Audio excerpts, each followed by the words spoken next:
ಬ್ರಹ್ಮ ಗುರುರ್ವಿಷ್ಣು sorry sir. ಓಂ ಗುರು ಬ್ರಹ್ಮ ಹ್ಞೂ sir ಮಾಡಿದ್ದೀನಿ. ಓಂ ಗುರು ಬ್ರಹ್ಮ ಗುರುರ್ವಿಷ್ಣು ಗುರುರ್ದೇವೋ ಮಹೇಶ್ವರ ಗುರು ಸಾಕ್ಷಾತ್ ಪರಬ್ರಹ್ಮ ತಸ್ಮೈ ಶ್ರೀ ಗುರವೇ ನಮಃ. ಬ್ರಹ್ಮಾನಂದಂ ಪರಮಸುಖದಂ ಕೇವಲಂ ಜ್ಞಾನಮೂರ್ತಿಂ ದ್ವಂದ್ವಾತೀರ್ಥಂ ತ್ರಿಗುಣರಹಿತಂ ಸದ್ಗುರುಂ ತಂ ನಮಾಮಿ. ಸಹನಾವವತು ಸಹನೌ ಭುನಕ್ತು ಸಹ ವೀರ್ಯಂಕರವಾವಹೈ ತೇಜಸ್ವಿನಾವಧೀತಮಸ್ತು ಮಾ ವಿದ್ವಿಷಾವಹೈ. ಓಂ ಶಾಂತಿ ಶಾಂತಿ ಶಾಂತಿ. ಹರಿ ಓಂ ತತ್ಸತ್. ಜೈ ಶ್ರೀರಾಮ್. Okay, thank you. ಜೈ ಶ್ರೀರಾಮ್. ಇವತ್ತು ನಾವು ಪರಮಾರ್ಥ ಚಿಂತಾಮಣಿಯಲ್ಲಿ ಸ್ಟಡಿ ಗ್ರೂಪ್ ಇದೆ 142. ಇದು ಆಗಿದೆ, ಆದರೆ ಇನ್ನೊಂದು ಅರ್ಥ ಇದೆ. ಆದರೂ ಮೊದಲಿಂದ ಮಾಡೋಣ, ಇಂಪಾರ್ಟೆಂಟು. ಧರ್ಮಧರ್ಮಿ ರೂಪವಾಗಿರುವ ಸುಖವು ಸ್ವತಂತ್ರವಲ್ಲ ಅಂತಾರೆ. ಇದರ ಅರ್ಥ ಏನು?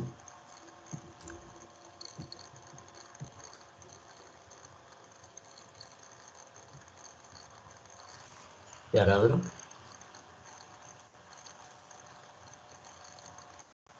ಇದು ಆತ್ಮನ ತರ ಇಂಡಿಪೆಂಡೆಂಟ್ ಅಲ್ಲ, ಇದು ಸ್ವತಂತ್ರವಾಗಿಲ್ಲ.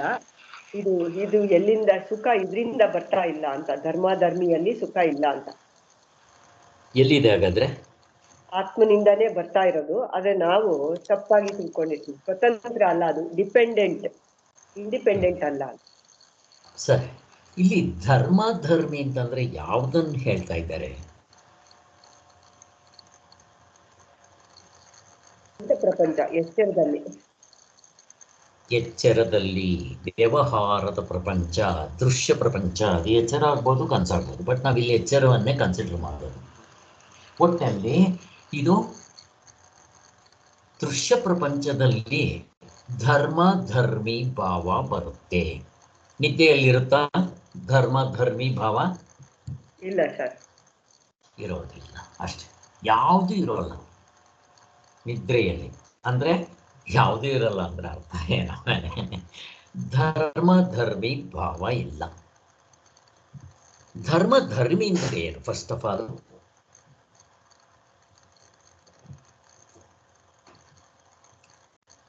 ಅಥವಾ ಅದಕ್ಕೆ ಕಂಪ್ಯಾರಿಸನ್ ಆಗಿರೋದು ಯಾವುದಾದ್ರು ಬೇರೆ ಒಂದು ವರ್ಡ್ ಹೇಳಿ. ಹೇಳಿ ಸಿಗ್ತದೆ. ದ್ವಂದ್ವಗಳು ಸರ್, ದ್ವಂದ್ವಗಳು ಸರಿ. ಧರ್ಮ ಧರ್ಮಿ, ಇದಕ್ಕೆ ಒಂದು ಸ್ವಲ್ಪ ಕಂಪ್ಯಾರಿಸನ್ ಇರೋ ವರ್ಡ್ ಕೊಡಿ, ಅಥವಾ ನಿಮ್ಗೆ ಎಕ್ಸ್ಪ್ಲೈನ್ ಮಾಡಕ್ ಬರದೆ ಅಂದ್ರೆ. ಧರ್ಮ ಅಂದ್ರೆ ಏನು, ಧರ್ಮಿ ಅಂತಂದ್ರೆ ಏನಿಲ್ಲಿ? ಅಂದ್ರೆ ಸುಖ ದುಃಖ, ಮಾನ ಅವಮಾನ, ಮರ್ಯಾದೆ ಅವಮರ್ಯಾದೆ, ಈ ಗುಣಗಳು ಅದೆಲ್ಲ ಇದೆಲ್ಲ ಧರ್ಮ ಧರ್ಮಿ. ಅಲ್ಲಿ ಎರಡಿರುತ್ತೆ. ಒಂದು ಕರ್ತೃತ್ವ, ಅದು ನಾನು ಅನ್ನೋದಿರುತ್ತೆ. ಬಟ್ ಗಾಢನಿದ್ದೆಯಲ್ಲಿ ಒಂದೇ ಇರುತ್ತೆ. ಗಾಢನಿದ್ರೆಯಲ್ಲಿ ಯಾವುದಿರುತ್ತೆ? ಒಂದೇ. ಅಲ್ಲೆಲ್ಲ ಅದ್ವೈತ ಒಂದೇ, ಅಲ್ಲಿ ಏನು ಇರೋದೇ ಇಲ್ಲ. ಅಲ್ಲಿ ಎರಡದು ಆಪೋಸಿಟ್ಸ್ ಇರೋದೇ ಇಲ್ಲ. ಆಪೋಸಿಟ್ಸ್ ಎಲ್ಲ ಕಾಣೋದು ನಮ್ಗೆ ಎಚ್ಚರಿಕಾ ಪ್ರಪಂಚದಲ್ಲಿ ಮಾತ್ರ ಕಾಣುತ್ತೆ, ಇನ್ನೆಲ್ಲ ಅಂದ್ರೆ ದೃಶ್ಯ ಪ್ರಪಂಚದಲ್ಲಿ. ಪ್ರತಿಭಾ ಹೇಳಿಮಾ, ಪ್ರತಿಭಾ ಏನೋ ಹೇಳ್ತಾ ಇದ್ದಾರೆ, ಹೇಳಿಮಾ. ಧರ್ಮ ಅಂದ್ರೆ ಜೀವಪ್ಪನಿಗೆ ಸಂಬಂಧಿಸಿರೋದು. ಅವನು ಮಾಡ್ತಾನಲ್ಲ ವಿಷಯಗಳದು, ಅದೆಲ್ಲ ಧರ್ಮಿ ಆಗುತ್ತೆ. ಇಲ್ಲಿ ಧರ್ಮ ಧರ್ಮಿ. ಇವರು ವಸಂತ, ನೀವೇನೋ ಹೇಳ್ಬೇಕಂದ್ರೆ ಹೇಳಿ. ಧರ್ಮಿ ಅಂದ್ರೆ ಮಾಡೋನು ಸರ್, ಅವನು ಮಾಡೋದಕ್ಕೆ ಧರ್ಮ ಅಂತ. ಅವನು ಇಲ್ಲಿ ಜೀವಪ್ಪನೇ ಮುಖ್ಯ, ಅವನು ಮಾಡೋದಕ್ಕೆ ಧರ್ಮ ಅಂತ. ಈ ಕರ್ತೃ ಕರ್ಮ ಅಂತಾರಲ್ಲ ಸರ್, ಆ ತರ. ಹಾಗಲ್ಲ, ಕರೆಕ್ಟು. ಇದು ನೀವು ಹೇಳಿದ್ದು ಧರ್ಮ ಅಂತಂದ್ರೆ, ಇದು ಫಾರ್ ಎಕ್ಸಾಂಪಲ್ಲು ಏನಂತ, ಸಾಕ್ಷಿ ಸಾಕ್ಷ್ಯ ಯಾವ್ದು? ಇದ್ರಲ್ಲಿ ಸಾಕ್ಷಿ ಯಾವುದು, ಸಾಕ್ಷ್ಯ ಯಾವುದು? ಸಾಕ್ಷಿ ಜೀವಪ್ಪ, ಸಾಕ್ಷ್ಯ ಅವನಿಂದ ಹೊರಗಡೆ ಇರೋದು. ಬಟ್ ಇಲ್ಲಿ ನಾವು ಸಾಕ್ಷಿ ಅಂದಿದ ತಕ್ಷಣ ಆತ್ಮನ್ ತಗೊಂಡ್ಬಿಡ್ತೀವಿ, ಇರಲಿ. ಆದರೆ ವ್ಯವಹಾರದ ದೃಷ್ಟಿಯಿಂದ ಇಲ್ಲಿ ನಾವು ಜೀವಪ್ಪನ್ನ ನೀವು ನಾನು ಅಂತ ಇಟ್ಕೊಂಡು ಅವನಿಗಿಂತ ಹೊರಗಡೆ ಇರೋ ನನ್ನದು ಹಾಗೂ ತಗೋಬೋದು. ಇಲ್ಲಿ ಧರ್ಮಿ ಅಂತಂದ್ರೆ ನಾನು, ಧರ್ಮ ಅಂತಂದ್ರೆ ನನ್ನದು. ಈ ಅರ್ಥ ನಿಮ್ಗೆ ಬಂದ್ರೆ ಸಾಕಷ್ಟೆ. ಆದ್ದರಿಂದ ನಾನು ಸಾಕ್ಷಿ ಸಾಕ್ಷ್ಯ ಹೇಳಿದ್ದು, ಅದು ಸಾಕ್ಷಿ ಅಂತ ಅಂದಿದ ತಕ್ಷಣ ಇದಕ್ಕೆ ಆಗೋದದು ಆತ್ಮನಿಗೆ ಹೇಳಬೇಕಾಗಿರೋದು ನಾವು. ಇರಲಿ. ಆದ್ದರಿಂದ ಈಗ ದೃಶ್ಯ ಪ್ರಪಂಚದಲ್ಲಿ ಇರಲಿ, ನಂದು ಈ ಪ್ರಶ್ನೆ ಸ್ವಲ್ಪ ಬೇರೆ. ಈಗ ಸಾಕ್ಷಿ ಅಂದ್ರೆ ಆತ್ಮ, ಆತ್ಮನ್ ಬಿಟ್ಟು ಮಿಕ್ಕಿರೋದೆಲ್ಲ ಸಾಕ್ಷ್ಯ. ಇದೆಲ್ಲಿರುತ್ತಿದ್ದು? ಸಾಕ್ಷಿ ಸಾಕ್ಷ್ಯ ಎಲ್ಲಿ ಹೊಂದುತ್ತೆ, ಎಲ್ಲಿ ಇರುತ್ತೆ, ಎಲ್ಲಿ ನೋಡ್ಕೋಬಹುದು? ದೃಶ್ಯ ಪ್ರಪಂಚದಲ್ಲಿ. ಕರೆಕ್ಟ್ ಕಲ್ಪನಾ. ಈಗ ಗಾಢ ನಿದ್ರೆಯಲ್ಲಿ ಏನಿರುತ್ತೆ? ಎರಡು ಇರಲ್ಲ ಸರ್. ದೃಶ್ಯ ಅದರಲ್ಲಿ ಎರಡು ಇರಲ್ಲ, ಒಂದಿರುತ್ತೆ. ಸಾಕ್ಷ್ಯ ಅನ್ನೋದು, ಸಾಕ್ಷ್ಯದ ರೆಫರೆನ್ಸ್ ಟು ದಿ ಎಚ್ಚರಿಕೆ ಇದ್ರೆ ನೋಡ್ತಾ ಇರೋನು ಮಾಡ್ತಾ ಇರೋನು ಅನ್ನೋ ದೃಷ್ಟಿಯಿಂದ ಅದು ವಿಷಯ ವಿಷಯಿ ಅಂತ ಇರೋದ್ರಿಂದ ಅಲ್ಲಿ ಸಾಕ್ಷ್ಯ ಅಂತ ಬರುತ್ತೆ. ಆದ್ರೆ ಗಾಢ ನಿದ್ರೆಯಲ್ಲಿ ಏನಿರಲ್ಲ, ಅಂದ್ರೆ ಅವನೊಬ್ಬರು ಮಾತ್ರ ಇರ್ತಾನೆ, ಅವನು ನಿಷ್ಕ್ರಿಯ. ಅವನು ಸಾಕ್ಷಿ ಅಂತ ಹೇಳ್ತೀವಿ ಸರ್. ಫಸ್ಟ್ ಸಾಕ್ಷಿ ಇರುತ್ತೆ ಅಲ್ಲಿ, ಆತ್ಮನ್ನೇ ಸಾಕ್ಷಿ ಅಂತ ಹೇಳ್ತೀವಿ ಸರ್ ಗಾಢ ನಿದ್ರೆ ದೃಷ್ಟಿಯಿಂದ. ಕರೆಕ್ಟ್. ಅಲ್ಲಿ ಸಾಕ್ಷಿ ಅಂತ ಇಲ್ಲಿ ಶ್ರೀಧರ್ ಅವರೇ, ಇಲ್ಲಿ ಸಾಕ್ಷಿ ಅಂತ ನಾವು ಆತ್ಮನಿಗೆ ಹೇಳ್ತಾ ಇರೋದು ನಾನು. ಅಲ್ಲಿ ಗಾಢ ನಿದ್ರೆಯಲ್ಲಿ ಸಾಕ್ಷ್ಯ ಇರಲ್ಲ, ಆಬ್ಜೆಕ್ಟ್ಸ್ ಇರಲ್ಲ. ಇಲ್ಲಿ ಆಬ್ಜೆಕ್ಟ್ ಸಬ್ಜೆಕ್ಟ್ ಅಂತ ಅಂದಾಗ ಯಾವುದು ಸಬ್ಜೆಕ್ಟು ಯಾವುದು ಆಬ್ಜೆಕ್ಟು? ಶ್ರೀಧರ್ ಇಲ್ಲಿ ಬಂದು ಜೀವಪ್ಪ ಸಬ್ಜೆಕ್ಟ್ ಆಗ್ತಾನೆ, ವಿಷಯಗಳೆಲ್ಲ ಸಾಕ್ಷ್ಯ ಆಗತ್ತೆ, ವಿಷಯ ವಿಷಯಿ ತರ. ಇಲ್ಲಿ ಎಚ್ಚರಿಕೆಯಲ್ಲಿ ಅಂದ್ರೆ ನಿದ್ದೆಯಲ್ಲಿ ಅವನ್ ಸಾಕ್ಷ್ಯದ ಪ್ರಶ್ನೆನೇ ಇಲ್ಲ, ಒಂದೇ. ಅದು ಎರಡಿರ್ಬೇಕು, ದ್ವಂದ್ವ ಇರ್ಬೇಕು. ಸಾಕ್ಷ್ಯನಕ್ಕೆ ವಿಷಯಗಳು ತಿಳ್ಕೊಳಕ್ ಒಬ್ಬನಿರ್ಬೇಕು, ತಿಳ್ಕೊಳ್ಳೋ ವಸ್ತು ಒಂದಿರ್ಬೇಕು. ಅಲ್ಲೇನಿರೋದಲ್ಲ, ಅದಕ್ಕೆ ಯಾಕೆ ಸಾಕ್ಷ್ಯ ಅನ್ಬೇಕು? ನಿದ್ರೆಯಲ್ಲಿ ಸಾಕ್ಷಿನೇ ಇರಲ್ವಾ? ಅದೊಂದು ಅಲ್ಲ, ಸಾಕ್ಷಿ ಅಂದ್ರೆ ಸಾಕ್ಷಿ ಅದು ರೆಫರೆನ್ಸ್ ಟು ದಿ ಎಚ್ಚರಿಕೆ ದೃಷ್ಟಿಯಿಂದ ನೋಡ್ತಾ ಇರೋದು ಸಾಕ್ಷಿ ಅಂತ ಹೇಳ್ಬಿಟ್ಟು. ಎವಿಡೆನ್ಸಿಫೈಡ್ ಅಂಡ್ ಎವಿಡೆನ್ಸಿಫೈಡ್ ಎರಡು ಥಿಂಗ್ಸ್. ಅಲ್ಲೇನಿದೆ, ಯಾರು ತಿಳ್ಕೊಂತ ಇದಾರೆ, ಯಾವ್ದು ಏನಿದೆ ಅಲ್ಲಿ? ಸರಿ. ಸೊ ವಸಂತ ಅವರು ಹೇಳಿದ್ದು ಸರಿಯೇ, ನೀವು ಹೇಳ್ತಾ ಇರೋದು ಕರೆಕ್ಟೇ. ಇಲ್ಲಿ ದೃಶ್ಯ ಪ್ರಪಂಚದಲ್ಲಿ ಸಾಕ್ಷಿ ಸಾಕ್ಷ್ಯ ಇದೆ. ಸಾಕ್ಷಿ ಅಂತಂದ್ರೆ ಆತ್ಮ, ಸಾಕ್ಷ್ಯ ಅಂತಂದ್ರೆ ಅದಕ್ಕಿಂತ ಹೊರಗಡೆ ಇರೋದು. ಇಲ್ಲಿ ಸಾಕ್ಷ್ಯ ಅಂತಂದ್ರೆ ಯಾವ್ದು? ಎಲ್ಲ ಹೊರಗಡೆ, ಆದಿದೈವಿಕ, ಆಧ್ಯಾತ್ಮಿಕ, ಆದಿಭೌತಿಕ, ಅನಾತ್ಮಗಳು.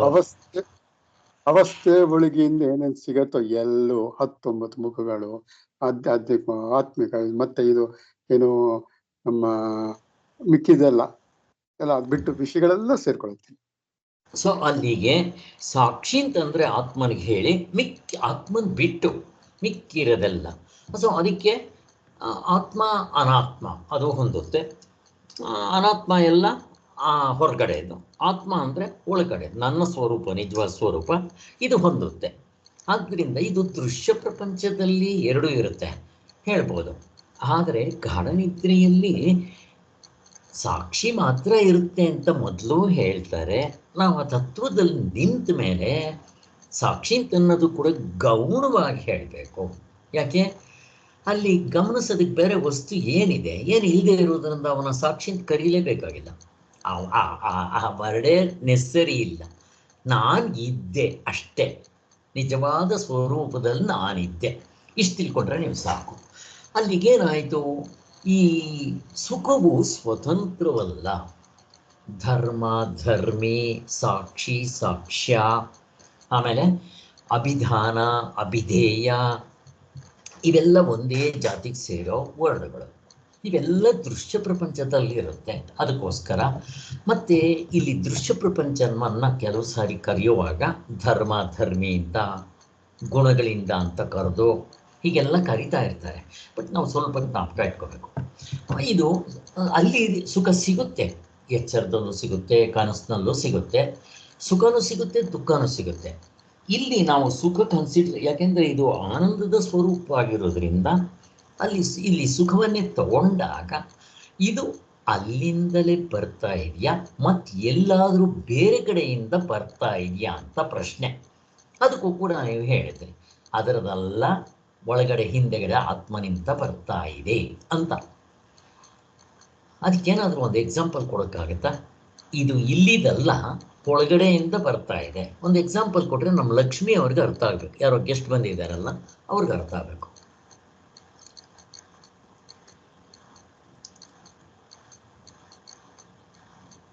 ಏನು ಕೊಡ್ತೀವಿ? ಅದು ಬಳಿ ತಗೊಂಡು ಬಂದಿರುತ್ತೆ ಸರ್. ಯಾವುದೇ ಇದು ಎಕ್ಸಾಂಪಲ್ ಹೇಳಬೇಕಂದ್ರೆ, ಒಂದು ಐರನ್ ರಾಡ್ ಚೆನ್ನಾಗಿ ಕಾಯಿಸ್ಬಿಟ್ರೆ ಅದು ನಮಗೆ ರೂಪನೇ ಬದಲಾಗಿ ಅದು ಬೆಂಕಿ ಥರನೇ ಕಾಣುತ್ತೆ. ಸೊ ಬೆಂಕಿ ರೂಪ ತಗೊಂಡು ಬಂದಿರುತ್ತೆ, ಅದು ಬೆಂಕಿ ಅಲ್ಲ. ಅದು ಆ್ಯಕ್ಚುಲಾಗಿ ಅದು ತಣ್ಣಗಾದ ಕೂಡಲೇ ತಿರ್ಗಿ ಐರನ್ ರಾಡ್ ಆಗುತ್ತೆ. ಸೊ ಅದೇ ಥರ ಇದೂ ಮಿಕ್ಸಪ್ ಹಾಕ್ಕೊಂಡಿರುತ್ತೆ. ನಮಗೆ ಕಾಣೋದು ಮಾತ್ರ ಅದು ಬೆಂಕಿ ಥರ ಕಾಣುತ್ತೆ, ಇಲ್ಲಿ ಆತ್ಮ ಥರ ಕಾಣುತ್ತೆ ಅಷ್ಟೇ ಸರ್. ಅಲ್ಲಿ ನಾವು ಹೇಳುವಾಗ ಕೂಡ ಏನು ಹೇಳ್ತೀವಿ? ಕಬ್ಬಣ ಸುಡ್ತಾ ಇದೆ ಅಂತೀವಿ ನಾವು. ಆದರೆ ನಿಜವಾಗ್ಲೂ ಕಬ್ಬಣ ಸುಡ್ತಾ ಇದೆಯಾ? ಅಫ್ಕೋರ್ಸ್ ಈಗ ತಾತ್ಕಾಲಿಕವಾಗಿ ಕಬ್ಬಣನೇ ಸುಡ್ತಾ ಇರೋದು.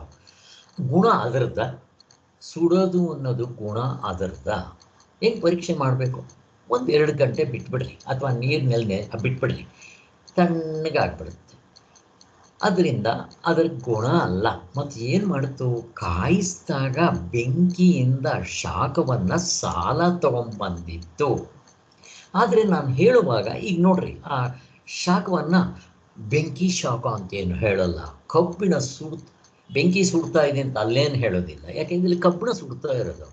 ಅದರಿಂದ ನಾನು ಹೇಳುವಾಗ ಕಬ್ಬಿಣ ಸುಡ್ತಾ ಇದೆ, ನೀರು ಸುಡ್ತಾ ಇದೆ, ಕಲ್ಲು ಸುಡುತ್ತಾ ಇದೆ ಅಂತ ಹಿಂಗೆಲ್ಲ ಹೇಳ್ತೀವಿ.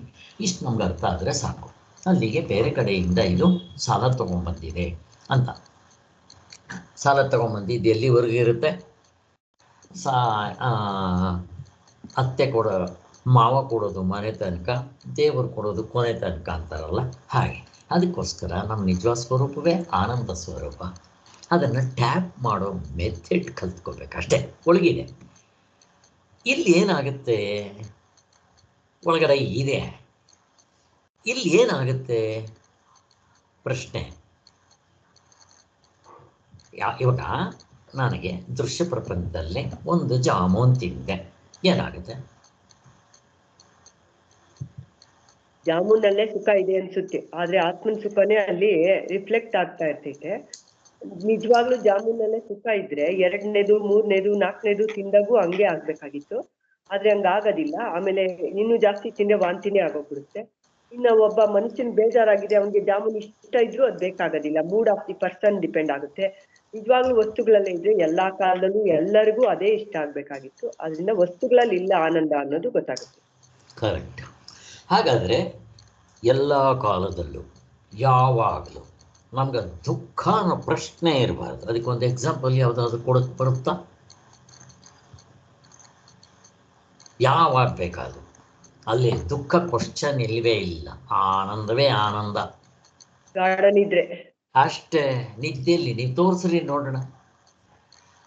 ನೀವು 5 ವರ್ಷ ಇದ್ದಾಗ ನಿದ್ದೆಗೆ ಹೋಗ್ತಾ ಇದ್ರಿ, ಏನು ಆನಂದ ಇತ್ತು? ಕ್ವಾಂಟಿಟಿ ಕ್ವಾಲಿಟಿ ಇಲ್ಲವೇ ಇಲ್ಲ. ಅಲ್ಲಿರೋದೇ ಕ್ವಾಂಟಿಟಿನೂ ಇಲ್ಲ. ತಪ್ಪು. ಕ್ವಾಂಟಿಟಿ ಕ್ವಾಲಿಟಿ ಮತ್ತು ದ್ವೈತದಲ್ಲಿ ಹೊಂದುತ್ತೆ, ಅಲ್ಲಿ ಹೊಂದೋದಿಲ್ಲ. ಇಲ್ಲಿಗೆ ಅರ್ಥಕ್ಕೋಸ್ಕರ, ನಮ್ಗೆ ಅರ್ಥ ಮಾಡ್ಕೊಳ್ಳೋದಕ್ಕೋಸ್ಕರ 100% ಅದು ಹೊಂದುತ್ತಾ? ಅದು ಒಂದಲ್ಲ. ಇಲ್ಲಿ ದುಃಖ ಮಿಶ್ರಿತವಾಗಿರುತ್ತೆ, ಅಲ್ಲಿ ದುಃಖ ಇಲ್ಲ. ಅಲ್ಲಿ ಆನಂದವೇ ಆನಂದ. ಅದನ್ನು ಹೆಂಗೂ ಎಕ್ಸ್ಪ್ಲೈನ್ ಮಾಡೋಕ್ಕೆ ಬರೋಲ್ಲ, ಅನುಭೋಗಿಸ್ಬೇಕಷ್ಟೇ. ಅಲ್ಲಿ ಕಡಿಮೆ ಆಗಿರೋದು ತೋರಿಸ್ರಿ ನೋಡೋಣ. ನೀವು ಒಂದು 2ನೇ ವರ್ಷ 5ನೇ ವರ್ಷದಲ್ಲಿದ್ದಾಗ ಸೇಮ್, 10ನೇ ವರ್ಷದಿದ್ದೆಲ್ಲ ಏನಾದರೂ ಚೇಂಜ್ ಆಗುತ್ತಾ? ಆಮೇಲೆ 20ನೇ ವರ್ಷದಲ್ಲಿ, 50ನೇ ವರ್ಷದಲ್ಲಿ ಇವಾಗ ನಿದ್ದೆ ಮಾಡ್ತೀವಿ. 1 ಸೆಕೆಂಡ್ ನಿದ್ದೆ ಮಾಡಲಿ, 5 ನಿಮಿಷ ಮಾಡಲಿ, ಏನೋ ಹೆಚ್ಚು ಕಡಿಮೆ ತೋರಿಸುತ್ತಾ? ಆನಂದದಲ್ಲಿ ತೋರಿಸ ಹೇಗಿದೆ? ಆದ್ದರಿಂದ ಅದು ನಾನೇ ಅದು ಅನ್ನೋದು ಸ್ಪಷ್ಟವಾಗಿ ಗೊತ್ತಾಗುತ್ತೆ. ಅಷ್ಟು ಸಾಕು. ಇಲ್ಲಿ ನಾನು ಸುಖಿಯು ಎಂಬ ಪ್ರಕಾರದ ಧರ್ಮಿ ರೂಪವಾದ ಸುಖವಾದು ಸ್ವತಂತ್ರವಾಗಿ ಇದೆಯೋ ಅಥವಾ ಅದರಲ್ಲಿರುವ ಸುಖವು ಮತ್ತೊಂದರಿಂದ ಬಂದಿದೆಯಾ? ನಮ್ಗೆ ಆನ್ಸರ್ ಸಿಕ್ತು. ಇದು ನೋಡಿದ್ರೆ ಹಿಂದೆ ನಾವು ಇರುವಿನ ವಿಚಾರದಲ್ಲಿ ಹೇಳುವ ಯುಕ್ತಿಯನ್ನೇ ಇಲ್ಲೂ ಹಾಕಬೇಕು. ಅಂದರೆ ಅಲ್ಲಿ ವಸ್ತು ಇದೆ ಅಂತಂದರೆ ಆತ್ಮ ಇದೆ ಅಂತ ಅರ್ಥ ಮಾಡ್ಕೋಬೇಕು. ಹಾವು ಇದೆ ಅಂತಂದರೆ ಹಗ್ಗ ಇದೆ ಅಂತ ನಮ್ಗೆ ಆಮೇಲೆ ಕನ್ಫರ್ಮ್ ಆಗುತ್ತಲ್ಲ, ಹಾಗೆ. ಆದ್ದರಿಂದ ಧರ್ಮ ಧರ್ಮಿಯ ಮೂಲವು ಇಡೀ ಎಚ್ಚರವನ್ನು ನೋಡುವ ಸಾಕ್ಷಿಯಲ್ಲಿದೆ ಎಂಬುದು ವ್ಯಕ್ತವಾಗಿಬಿಡುತ್ತೆ.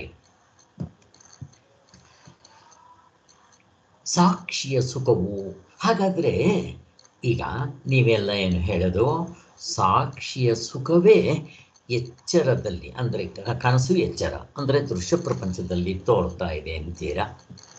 ನಾನು ಹೇಳ್ತೀನಿ ಕರೆಕ್ಟು. ಈ ಸಾಕ್ಷಿಯೂ ಕೂಡ ಇನ್ನೆಲ್ಲಿಂದಲೂ ಬರ್ತಾ ಇದೆ ಅಂತ ಹೇಳ್ತೀನಿ. ಆವಾಗ ಏನು ಮಾಡ್ತೀರಾ? ಬಂದಿದ್ ಯಾವಾಗ್ಲೂ ಇರೋದಿಲ್ಲ, ಅದೇ ಸ್ವರೂಪ ಆದ್ರೆ ಮಾತ್ರ ಇರುತ್ತೆ. ಬಂದಿದ್ ಮುಗ್ದೋಗುತ್ತೆ, ಖಾಲಿ ಆಗುತ್ತೆ, ಇಲ್ದಂಗ ಆಗುತ್ತೆ. ಮತ್ತಾರಾದ್ರೂ ಅಲ್ಲ ಆತರ ಇದ್ದಿದ್ರೆ ಅದ್ವೈತ. ಎನ್ಸಿದಾರವ್ರೆ ಅದಿರೋದು ಅದ್ವೈತ ಒಂದೇ. ಬಟ್ ಆತರ ನಮ್ಗೆ ಬೇರೆ ಇನ್ನೊಂದು ಕಡೆಯಿಂದ ಬಂದಿರೋಂಗಿದ್ದರೆ ಅಲ್ಲಿ ಕನ್ಸಲ್ಲಿ ಇದ್ರ ಗಾರ್ಡನ್ ಇದ್ರಲ್ಲಿ ಯಾಕೆ ಆತರ ಅನುಭವ ಆಗತ್ತೆ ನಮ್ಗೆ?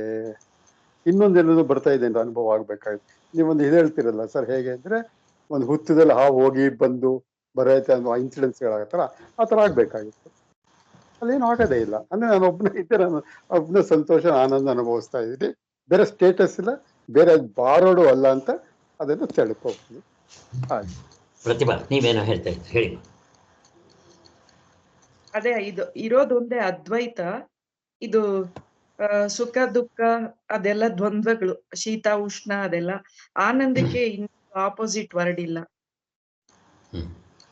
ಆದ್ರಿಂದ ಅಲ್ಲಿ ಇನ್ಯಾವುದರಿಂದಾನೆ ಎತ್ಕೊಂಡ್ಬರಕ್ಕೆ, ಅಲ್ಲಿ ಒಂದು ಅದ್ವೈತ ಇದ್ದಾಗ ಇನ್ನೊಂದು ವಸ್ತು ಎಲ್ಲಿ ಇದೆ? ಅಲ್ಲಿ ಎರಡನೇ ವಸ್ತು ಹೇಳಕ್ಕೆ ಇಲ್ಲವೇ ಇಲ್ಲ. ಆದ್ದರಿಂದ ಇನ್ನೆಲ್ಲಿಂದ ಎತ್ಕೊಂಡ್ಬರುತ್ತೆ? ಸಾಧ್ಯವೇ ಇಲ್ಲ. ಅದ್ವೈತ ಅನ್ನೋದು ಆನ್ಸರು. ಅದು ಗೊತ್ತಾಯಿತು. ಏಕೆಂದರೆ ಅದು ನಮಗೆ ಎಂದೆಂದಿಗೂ ಪ್ರಿಯವಾಗಿರುವುದೇ, ಅಪ್ರಿಯವಾಗಿರುವುದೇ ಇಲ್ಲ. ಇವರು ಹೇಳೋದು ಇನ್ನೊಂದು, ಅದು ಯಾವಾಗಲೂ ನಮ್ಗೆ ಅಪ್ರಿಯವಾಗಿರೋಲ್ವಲ್ಲ, ಯಾವಾಗಲೂ ಪ್ರಿಯವಾಗಿರುತ್ತೆ ಅನ್ನೋದು ಒಂದು. ಹೇಗೆ ಬೇಕಾದರೂ ಇಟ್ಕೊಳ್ಳಿ. ಪ್ರಿಯವಾಗಿರುವುದೇ ಸುಖದ ಗುರುತೆಂದಾದರೆ ಸಾಕ್ಷಿ ಅತ್ಯಂತ ಪ್ರಿಯವಾಗಿರುವುದೆಂದಾಗುತ್ತದೆ. ಹೇಗೆಂದರೆ ಲೋಕದಲ್ಲಿರುವ ಪ್ರತಿಯೊಂದು ಪ್ರಾಣಿಯು ತನ್ನನ್ನು ತಾನು ಪ್ರೀತಿಸಿಕೊಂಡೇ ಮಿಕ್ಕದ್ದನ್ನು ಪ್ರೀತಿಸುತ್ತದೆ. ಹಾಗಾದರೆ ನಮಗೆ ಪ್ರಪಂಚದಲ್ಲಿ ಪ್ರತಿಯೊಂದಕ್ಕಿಂತ ಹೆಚ್ಚಾಗಿ ಪ್ರೀತಿ ಇರೋದು ಯಾವುದು? ನಮ್ಮ ದೇಹ, ಶರೀರ. ನಮ್ಗೆ ಹೆಚ್ಚಾಗಿ ಪ್ರೀತಿ ಇರೋದು ದೇಹದ ಮೇಲೆ, ನಮ್ಮ ಶರೀರದ ಮೇಲೆ, ಆಮೇಲೆ ಪ್ರಾಣ, ಆಮೇಲೆ ನಾನು. ನಮ್ ಸ್ವರೂಪ ಹತ್ರ ಇದೆ, ಅದಕ್ಕೆ ಅದ್ರ ಮೇಲೆ ಜಾಸ್ತಿ ಇಷ್ಟ ನಮ್ಗೆ. ನಮಗೆ ಗೊತ್ತಿಲ್ಲ, ಬಟ್ ನನಗೆ ಒಟ್ಟಿನಲ್ಲಿ ಶಾಸ್ತ್ರ ಹೇಳೋದು, ಇಲ್ಲಿ ನಾನು ಅಂದರೆ ಆತ್ಮನ್ನೇ ತಗೋಬೇಕು. ನನಗೆ ಆತ್ಮ ಮೇಲೆ ನನಗೆ ಹೆಚ್ಚಿನ ಪ್ರೀತಿ ಜಾಸ್ತಿ. ಈಗ ನಾವು ಆತ್ಮನ ಕಂಡುಕೊಂಡಿಲ್ಲಪ್ಪ, ಅವಾಗ ಯಾವ್ದ್ರ ಮೇಲೆ ಪ್ರೀತಿ ಹೇಳ್ತೀವಿ ನಾವು? ಶರೀರ, ನಾನು ಅಂತ ಇರ್ತೀವಿ. ಶರೀರದ ಮೇಲೆ, ದೇಹದ ಮೇಲೆ, ಶರೀರ, ಜೀವಪ್ಪನ ಮೇಲೆ. ಜೀವಪ್ಪನೇ ನಾನು, ಅದ್ರ ಮೇಲೆ ನನಗೆ ಹೆಚ್ಚು ಮೋಹ ಇರುತ್ತೆ. ನಾನು ಚೆನ್ನಾಗಿರ್ಬೇಕು. ಈಗ ಅವನಿಗೆ ಗೊತ್ತಿರುತ್ತೆ, ಕೆಲವು ಇಲ್ಲ ಅಂತಿಲ್ಲ. ಒಂದು ಸಾರಿ ಶರೀರವನ್ನೇ ನಾನು ಅಂತಾನೆ, ಕೆಲವು ಸಾರಿ ಪ್ರಾಣವನ್ನು ನಾನು ಅಂತಾನೆ, ಕೆಲವು ಸಾರಿ ಮನಸ್ಸನ್ನು, ಬುದ್ಧಿಯನ್ನು, ಚಿತ್ತವನ್ನು ನಾನು ಅಂತ ಹಿಂಗೆ ಹೇಳ್ತಾನೆ ಅವನು. ಆದರೆ ಅವನಿಗೆ ಗೊತ್ತಿರುತ್ತೆ, ಅದಕ್ಕೋಸ್ಕರ ಯಾವುದು ತುಂಬ ಹತ್ತಿರ ಇರುತ್ತೋ ಅದನ್ನು ನಾನು ಅನ್ನೋ ಸೇರೋದೆ. ಈಗ ಎಲ್ಲದಕ್ಕಿಂತ ಈಗ ಕರ್ಮೇಂದ್ರಿಯಗಳು, ಜ್ಞಾನೇಂದ್ರಿಯಗಳು, ಅಂತಃಕರಣ ಎಲ್ಲದಕ್ಕಿಂತ ಈ ನಾನು ಅನ್ನೋದು ಒಳಗಿದೆ ಅಂತಾಯಿತು. ಅದೇನಾ ಅತ್ಯಂತ ಪ್ರೀತಿ? ಅದಕ್ಕಿಂತ ಈಗ ಈ ಫಸ್ಟ್ ಎತ್ಕೊತಾನೆ ಇದೇ ಇಟ್ಕೋಣ. ಈ ಜೀವಪ್ಪನ ಮೇಲೆ ನನಗೆ ಆಸೆ ಇದೆ ಅಂತ ಇಟ್ಕೊಳ್ರಿ. ಯಾಕೆ? ಜೀವಪ್ಪನೇ ನಾನು. ನಾವು ಪರಮಾರ್ಥ ಚಿಂತಾಮಣಿ ಕೇಳಿಲ್ಲ, ನಮ್ಗೆ ಗೊತ್ತಿಲ್ಲ. ನಮ್ಗೆ ಗೊತ್ತಿರೋದು ಇದೊಂದೇ, ಶರೀರವನ್ನು, ಅಂದರೆ ಶರೀರದಲ್ಲಿ ಈ ಜೀವಪ್ಪನ ನಾನು ಅಂತೀನಲ್ಲ, ಅದೇ ನನಗೆ ಅತ್ಯಂತ ಪ್ರೀತಿ ಪ್ರತಿಯೊಬ್ಬರಿಗೂ. ಇದನ್ನು ಹೇಗೆ ಕನ್ಫರ್ಮ್ ಮಾಡ್ಕೋಬೇಕು ನಾನು? ಒಂದು ಎಕ್ಸಾಂಪಲ್ ಏನಾದರೂ ಕೊಡಿ. ಅದೇ ಕೋತಿ ಮರಿನ ಒಂದು ಉದ್ದದ ಕೊಳವೆನಲ್ಲಿ ಇಟ್ಟಿರ್ತಾರೆ. ಮೇಲೆ ಸ್ವಲ್ಪ ನೀರ್ ಬರುತ್ತೆ, ಅದು ಮಗುನ ಸ್ವಲ್ಪ ಮೇಲೆ ಎತ್ಕೊಳ್ಳುತ್ತೆ, ಇನ್ನು ಮೇಲೆ ಬೆನ್ ಮೇಲೆ ಕೂಡ್ಸ್ಕೊಳುತ್ತೆ, ಇನ್ನೂ ಮೇಲೆ ಬರುತ್ತೆ ನೀರು, ತಲೆ ಮೇಲೆ ಕೂಡ್ಸ್ಕೊಳುತ್ತೆ. ಇನ್ನೂ ಮೇಲೆ ಅದು ಕೋತಿದು ಮುಖ ಎಲ್ಲ ಮುಳುಗೋ ಸ್ಟೇಜಿಗೆ ಬಂದಾಗ ಆ ಮರಿನೇ ಹಾಕಿ ಕೆಳಗಡೆ ಅದು ಮೇಲೆ ನಿಂತ್ಕೊಳ್ಳುತ್ತೆ. ಸೊ ಅಲ್ಲಿಗೆ ಇದು ಗೊತ್ತಾಯ್ತು. ಅಲ್ಲಿಗೆ ಆದರೆ ಮೊದಲು ಆ ಮರಿ ಮೇಲೆ ಪ್ರಾಣ ಇರುತ್ತೆ. ಚೆನ್ನಾಗಿ ಜ್ಞಾಪಕ ಇಟ್ಕೊಳ್ರಿ, ಅದ್ರ ಮೇಲೆ ಆಸೆ ಇರುತ್ತೆ. ಪ್ರತಿಯೊಬ್ಬರು ತಮಗಿಂತ ಹೊರಗಡೆ ಇರೋದನ್ನ ಇಷ್ಟಪಡ್ತಾರೆ. ತಮ್ಮ ಮಕ್ಕಳು, ತಮ್ಮ ಶರೀರ, ತಮ್ಮ ಅಣ್ಣ ತಮ್ಮಂದರು, ತಮ್ಮ ಮನೆ ಎಲ್ಲವನ್ನೂ ಇಷ್ಟಪಡ್ತಾರೆ. ತನ್ನದು ಎಲ್ಲ ಇಷ್ಟಪಡ್ತಾರೆ. ಆದರೆ ಸಂದರ್ಭ ಹೆಚ್ಚು ಕಡಿಮೆ ಆಯಿತು ಅಂದರೆ ಅವ್ರನ್ನ ಇಲ್ದಂಗೆ ಮಾಡೋದಕ್ಕೂ ರೆಡಿ ಆಗಿಬಿಡ್ತಾರೆ. ಪೊಲಿಟಿಕಲ್ ಲೀಡರ್ಸ್ ಏನು, ಅಣ್ಣ ತಮ್ಮಂದರು ಅಷ್ಟೇ. ಕೋರ್ಟ್ಗೆ ಹೋಗೋದು ಇನ್ಯಾಕೆ, ಗಂಡ ಹೆಂಡತಿ ಇನ್ನೇನು, ಕೋರ್ಟ್ಗೆ ಹೋಗೋದು ಇನ್ಯಾತಿಗೆ, ಡೈವರ್ಸ್ಗೆ, ತಂದೆ ಮಕ್ಕಳು ಜಗಳಾಡೋದು ಯಾಕೆ. ಅದರಿಂದ ಒಟ್ಟಿನಲ್ಲಿ ಹೀಗೆಲ್ಲ ಆಗ್ತಾ ಇರುತ್ತೆ. ಇನ್ನೂ ಒಂದು ಎಕ್ಸಾಂಪಲ್ ಏನಾದರೂ ಕೊಡ್ಬೋದಾ? ಇದು ಕೋತಿ ಮರಿದಾಯಿತು. ನನಗೇ ಕನ್ಫರ್ಮ್ ಆಗಬೇಕು, ಈ ಶರೀರ, ಈ ಜೀವಪ್ಪನ ಮೇಲೆ ನನಗೆ ಮೋಹ ಇರುತ್ತೆ ನನ್ನ ಮೇಲೆ ಅನ್ನೋದಕ್ಕೆ ಯಾವುದಾದ್ರೂ ಇನ್ನೊಂದು ಎಕ್ಸಾಂಪಲ್ ಉಂಟಾ? ಮಕ್ಕಳನ್ನ ನಾವು ತುಂಬಾ ಪ್ರೀತಿಸ್ತಾ ಇರ್ತೀವಿ. ಅವ್ರು ಏನಾದ್ರು ನಮ್ ವಿರುದ್ಧವಾಗಿ ಒಂದ್ ಮಾತಾಡಿದ್ರೆ ಅವ್ರನ್ನ ದೂರ ಮಾಡ್ಕೊಳಕ್ಕೂ ನಾವು ರೆಡಿ ಆಗಿರ್ತೀವಿ.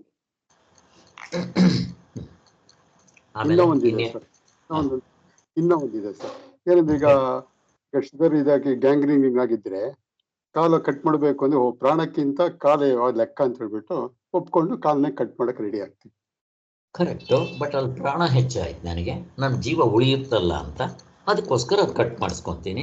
ಇಲ್ಲಿ ನಾನು ಈ ಶರೀರ ಕರ್ಮೇಂದ್ರಿಯಗಳಿಗಿಂತ ಜ್ಞಾನೇಂದ್ರಿಯಗಳಿಗಿಂತ ಈವನ್ ಕಣ್ಣು ಬಂದರೂ ಅಷ್ಟೇ ಜ್ಞಾನೇಂದ್ರಿಯಗಳು. ಈ ಕಣ್ಣಿಗೆ ಮಾತ್ರ ಕ್ಯಾನ್ಸರ್ ಬಂದಿರುತ್ತೆ, ಆವಾಗ ಲೋಕಲೈಸ್ಡ್ ಆಗಿರುತ್ತೆ. ತೆಗೆದುಬಿಟ್ರೆ ಒಳ್ಳೆಯದು. ಇದ್ರೆ ಸ್ಪ್ರೆಡ್ ಆಗುತ್ತೆ ಅಂದರೆ ತೆಗೆದುಬಿಡ್ರಿ ಒಂದು ಕಣ್ಣು, ಎರಡು ತೆಗೆದಿದ್ರೆ ತೆಗೆದುಬಿಡ್ರಿ, ರೆಡಿ.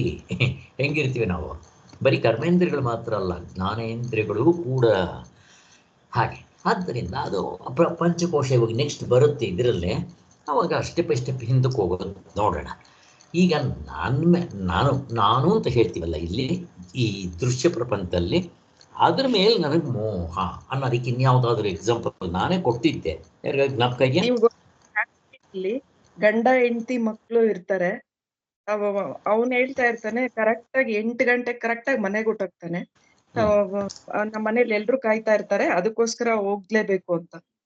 ಆಮೇಲೆ ಗುರುಗಳ ಜೊತೆ ಇದ್ದಾಗ ಅವರು ಗುರುಗಳು ಹೇಳ್ತಾರೆ, ನಡಿ ಟೆಸ್ಟ್ ಮಾಡೋಣ, ನಿನಗೆ ಸತ್ತೋಗೋ ತರ ನಾನು ಹೇಳ್ಕೊಡ್ತೀನಿ, ಏನೋ ಒಂದು ಔಷಧಿ ಕೊಡ್ತೀವಿ, ಮನೆಗೆ ಹೋಗಿ ಟ್ರೈ ಮಾಡು ಅಂತ ಅಂದಾಗ ಮನೆಗೆ ಹೋದಾಗ ಅವನು ಸತ್ತಿರೋ ತರ ಉಸಿರನ್ನ ಇಟ್ಕೊಂಡಿರ್ತಾನೆ. ಮತ್ತೆ ಗುರುಗಳನ್ನ ಕರೆಸ್ತಾರೆ ಲಾಸ್ಟ್ ಅಲ್ಲಿ, ಅವ್ರ ಮನೇಲಿ ಇಷ್ಟ ಅಂತ ಅಂದ್ಬಿಟ್ಟು. ಆಗ ಗುರುಗಳು ಇವ್ರ ಇನ್ನ ಆಗೋಯ್ತು ಅಂದಾಗ ಅವ್ರ ಹೆಂಡತಿಗೆ ನಿಮ್ ಜೀವ ಕೊಟ್ರೆ ಹಸ್ಬೆಂಡ್ ಜೀವ ಉಳಿಯುತ್ತೆ ಅಂತ ಹೇಳ್ತಾರೆ. ಆಗ ಹೆಂಡತಿ ಮಕ್ಕಳು ಯಾರು ಒಪ್ಪೋದಿಲ್ಲ. ಸರಿ, ಆಮೇಲೆ ಅದೇ ಇದು ಮನೆ ಬಾಗಿಲು ಚಿಕ್ಕದಾಗಿರುತ್ತೆ. ಚಿಕ್ಕದಾಗಿದ್ದಾಗ ಕೈ ಕಟ್ ಮಾಡ್ಬಿಟ್ಟಾದ್ರೂ ಬಾಗಿಲು ತೆಗ್ಸೋದ್ ಬೇಡ, ಕಟ್ ಮಾಡ್ಬಿಟ್ಟು ಆಚೆ ಕಳ್ಸ್ಬಿಡೋಣ ಅಂತ ಅಂದ್ಬಿಟ್ಟು ಅಂತಾರೆ. ಇದರಿಂದ ಗೊತ್ತಾಗುತ್ತೆ. ಇದರಿಂದ ಏನ್ ಗೊತ್ತಾಗುತ್ತೆ? ಅವ್ರಿಗಿಂತ ನನ್ನ ಮೇಲ್ ಪ್ರೀತಿ ಅನ್ನದ ಜೀವನೇ ಇಂಪಾರ್ಟೆಂಟ್ ಅಂತ ಗೊತ್ತಾಗುತ್ತೆ ಎಲ್ರಿಗೂ.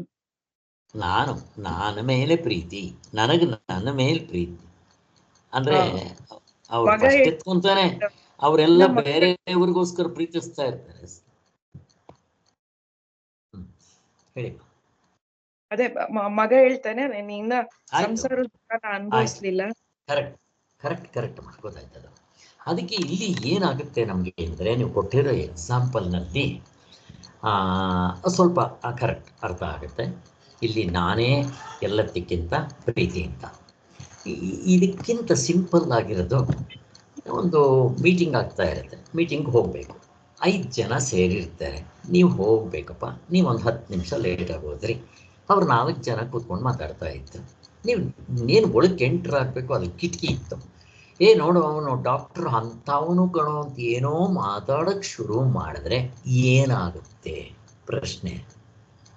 ನಾವು ಕುತೂಹಲದಿಂದ ಕಿವಿ ನಿಮಿರ್ಸ್ಕೊಂಡು ಕೇಳ್ಕೊಂತೀವಿ ನನ್ನ ಬಗ್ಗೆ ಏನ್ ಹೇಳ್ತಾ ಇದ್ದಾರೆ ಅಂತ. ಯಾಕೆ ಅಲ್ಲಿ ನಾನು ಅಂತಂದ್ರೆ ನೋಡ್ರಿ ಎಷ್ಟು ಆಸಕ್ತಿ ಬರುತ್ತೆ. ಆಗ ನಾನು ಯಾರು ನನ್ನ ಬಗ್ಗೆ ಏನು ಹೇಳ್ತಾ ಇದ್ದಾರೆ ಅಂತ ಕಿವಿ ಕೊಟ್ಟು ಕೇಳ್ಕೊತೀವಿ. ಅಲ್ಲಿಗೆ ಎಷ್ಟು ಆಸಕ್ತಿ ಬರುತ್ತೆ, ಎಷ್ಟು ಏಕಾಗ್ರತೆಯಿಂದ ಕೇಳ್ತೀವಿ. ಅವಾಗ ಏಕಾಗ್ರತೆ ಹೋಗೋದಿಲ್ಲ. ಹೆಂಗಿದೆ? ಹಾಗಾದರೆ ಇದನ್ನೇ ನಾನು ಅಂತ ಇಟ್ಕೊಳ್ಳೋಣ. ಅವಾಗೇನು ಮಾಡ್ತೀರಾ? ಇದನ್ನೇ ನಾನು ಅಂತ ಇಟ್ಕೊಂತೀರಪ್ಪ, ಅವಾಗ ಕಷ್ಟ ಏನು?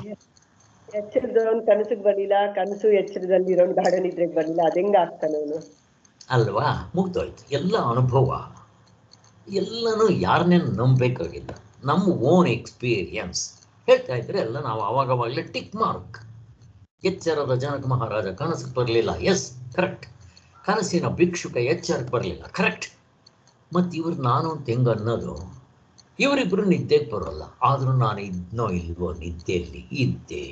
ಅದು ನನ್ನ ನಿಜವಾದ ಸ್ವರೂಪ. ಅದಕ್ಕೆ ಸ್ಟೆಪ್ ಬೈ ಸ್ಟೆಪ್ ಹಿಂದಕ್ಕೆ ಹೋಗ್ತಾ ಇದ್ದು. ಅಲ್ಲಿಗೆ ನಾನು ಅಂತಂದರೆ ನಿಜವಾದ ನನ್ನ ಸ್ವರೂಪ ಅಂತ. ಆದರೆ ಶಾಸ್ತ್ರದಲ್ಲಿ ಹೇಳೋದು ಇಲ್ಲಿ ಪ್ರತಿಯೊಂದು ಪ್ರಾಣಿಯು ತನ್ನನ್ನು ತಾನು ಪ್ರೀತಿಸಿಕೊಂಡೇ ಮಿಕ್ಕದ್ದನ್ನು ಪ್ರೀತಿಸ್ತಾ ಇರುತ್ತೆ. ಇದು ಇಂಪಾರ್ಟೆಂಟ್. ಪ್ರತಿಯೊಂದು ಪ್ರಾಣಿಯು, ಈವನ್ ನಾಯಿ, ಎಲ್ಲ ದೇವತೆಗಳಿಂದ ಹಿಡಿದು ಎಲ್ಲವೂ ಅದಕ್ಕೋಸ್ಕರ. ಆದರೆ ಹೇಳುವಾಗ ಗಂಡ ಅಯ್ಯೋ ನಾನು ಹೆಂಡತಿಗೋಸ್ಕರ ಬದುಕಿರೋದು ಅಂತ, ಗಂಡ ಹೆಂಡತಿ ಗಂಡನಿಗೋಸ್ಕರ ನಾನು ಬದುಕಿರೋದು, ಮಕ್ಕಳಿಗೋಸ್ಕರ ನಾವು ಬದುಕಿರೋದು, ಮಕ್ಕಳಿಗೋಸ್ಕರ ನಾವು ನಮ್ಮ ತ್ಯಾಗ ಬೇಕಾದ್ರೂ ಮಾಡಿಬಿಡ್ತೀವಿ ಅಂತ ಹೇಳ್ತಾರೆ. ಎಲ್ಲ ಪರಿಸ್ಟೆಂಟು ಥಿಯರಿಟಿಕಲ್ ನಾಲೆಡ್ಜ್. ಪ್ರಾಕ್ಟಿಕಲ್ ಬಂದರೆ ಎಲ್ಲ ಫೇಲ್ಯೂರ್ ಆಗಿಬಿಡ್ತಾರೆ ಅನ್ನೋದು ಗೊತ್ತಾಯಿತು. ಇಲ್ಲಿಗೆ ಎರಡು ಪ್ರಿನ್ಸಿಪಲ್ ಬಂತು. ಒಂದು ಡೂಪ್ಲಿಕೇಟ್ ಆದ ಈ ಜೀವಪ್ಪ ಅಥವಾ ನಾನು ಮೇಲೆ ಪ್ರತಿಯೊಬ್ಬರಿಗೂ ಪ್ರೀತಿ, ಆತ್ಮ ಗೊತ್ತಿರಲ್ವಲ್ಲ, ಆದ್ದರಿಂದ ಇದೆ. ಇದು ಬಿಟ್ಟರೆ ನನ್ನದು ಮೇಲೆ ಪ್ರೀತಿ ಇರುತ್ತೆ.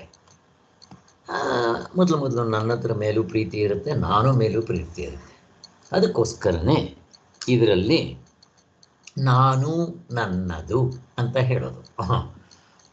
ಎರಡು ವರ್ಜನ್ ಅಲ್ಲ, ನಾನು ನನ್ನದು. ನಾನು ಅನ್ನೋದು ಯಾವುದಕ್ಕೆ ಹೇಳ್ತೀವಿ, ನನ್ನದು ಯಾವುದಕ್ಕೆ ಹೇಳ್ತೀವಿ? ಇಲ್ಲಿ ಜೀವಪ್ಪ, ನಾನು ಜೀವಪ್ಪ, ನನ್ನದು ನನ್ನ ವಿಷಯಗಳು, ನನ್ನ ಸುತ್ತಮುತ್ತಲು ಇರೋದು ಗಂಡ, ಹೆಂಡತಿ, ಮಕ್ಕಳು, ಅದೆಲ್ಲ. ಸರಿ, ನೀವು ಅಲ್ಲಿವರೆಗೆ ಹಾಕೋಗ್ತೀರಾ. ಈ ಪ್ರಾಣಗಳು ಯಾರ್ದೋ, ಕರ್ಮೇಂದ್ರಿಯಗಳು ಯಾರ್ದೋ, ಜ್ಞಾನೇಂದ್ರಿಯಗಳು ಯಾರ್ದೋ, ಮನಸ್ಸು ಯಾರ್ದೋ, ಬುದ್ಧಿ ಯಾರ್ದೋ, ಚಿತ್ತ ಯಾರ್ದೋ?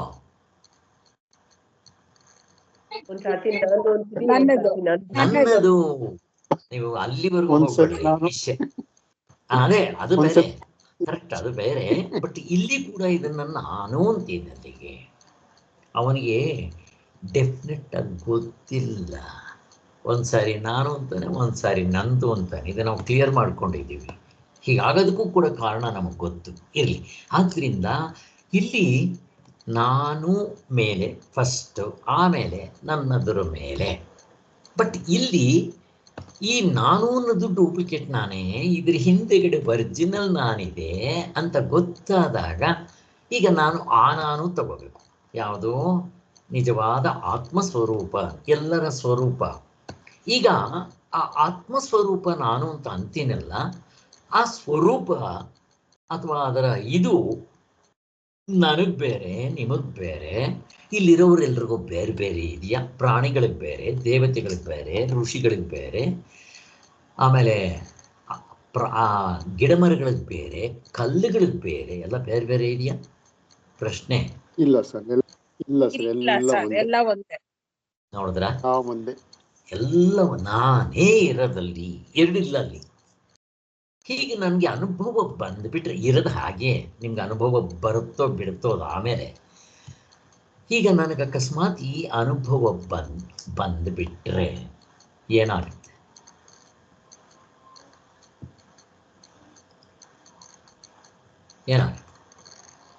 ಯಾವುದು ಮೋಸ? ಎಲ್ಲ ಧರ್ಮದಲ್ಲೇ ನಡೆಯುತ್ತೆ ಸರ್. ಯಾಕಂದ್ರೆ ವ್ಯಾಮೋಹನೇ ಹೊರಟೋಗತ್ತೆ. ಎಲ್ಲ ನಂದೇ ಅಲ್ವಾ. ಆ ರಾಜ್ಕುಮಾರ್ ಕಥೆ ಹೇಳಿದ್ವಲ್ಲ ಹಾಗೆ. ಒಂದು ಫೋಟೋ ಇರುತ್ತಲ್ವಾ, ಆ ಫೋಟೋ ನೋಡಿ ಅವನೇ ಮದುವೆ ಅದನ್ನೇ ಆಗ್ಬೇಕು ಅಂತೇಳಿ ಆ ಥರ ಆಗತ್ತೆ. ಹಾಗೆ ಹೀಗೆ ಎಷ್ಟು ಚೆನ್ನಾಗಿದೆ ನೋಡ್ರಿ. ಈಗ ನಾನು ಮುಕ್ತನಾಗೋದ್ರಿಂದ ನನಗೆ ಮಾತ್ರ ಲಾಭನ, ಪ್ರಪಂಚಕ್ಕೂ ಲಾಭ ಇದೆಯಾ? ಇದನ್ನ ಸೆಲ್ಫಿಶ್ ಅಂತ ಕರೀಬಹುದಾ? ಇಲ್ಲ ಸರ್, ಸೆಲ್ಫಿಶ್ ಅಂತ ಕರಿಯಕ್ಕೆ ಬರಲ್ಲ. ಮತ್ತೇನಂತ ಕರಿಬಹುದು ಇದನ್ನ? ಸೆಲ್ಫಿಶ್ ಬದಲು ಇದಕ್ಕೆ ಆಪೋಸಿಟ್ ಏನು? ನಿಸ್ವಾರ್ಥ. ನಿಸ್ವಾರ್ಥ. ಯೂನಿವರ್ಸಲ್. ಕರೆಕ್ಟ್. Universal acceptance. ಅಪ್ಪ, ಈಗ ಸೆಲ್ಫಿಶ್ ನಾನ್ ಮಾತ್ರ ಇಷ್ಟೇ. ವ್ಯತ್ಯಾಸ ನೋಡ್ರಿ ಹೇಗಿದೆ. ಅದು ನಾನು ತಂದಾಗ ನನ್ನ ಪ್ರಾಣ ಕೊಟ್ಟಾದರೂ ಬೇರೆಯವ್ರನ್ನ ಕಾಪಾಡೋಕೆ ಸಿದ್ಧನಾಗ್ಬಿಡ್ತೀನಿ. ಇಲ್ಲಿ ತಂದೆ ನಾನು, ನನ್ನ ಚಿಕ್ಕ ಮಗಳು ಬೇರೆ, ಇಬ್ಬರು ನಾನು ಒಂದೇ ಆಗೋದಿಲ್ಲ ಅಲ್ಲಿ. ಅದಕ್ಕೆ ನನಗೆ ಅಕಸ್ಮಾತ್ ನಾನು ಪ್ರಾಣ ಕೊಡಬೇಕಾದ್ರೂ ಒಪ್ಪಲ್ಲ ಮನಸ್ಸು. ಹಾಗಾದರೆ ಇಲ್ಲಿ ನೋಡ್ರಿ, ಈ ನಾನು ಅಂತ ಅಂದ್ಕೊಂಡಾಗ ಎಷ್ಟು ವ್ಯತ್ಯಾಸ. ಇದಕ್ಕೂ ಅದಕ್ಕೂ ಅಜಗಜಾಂತರ. ಹೇಗಿದೆ?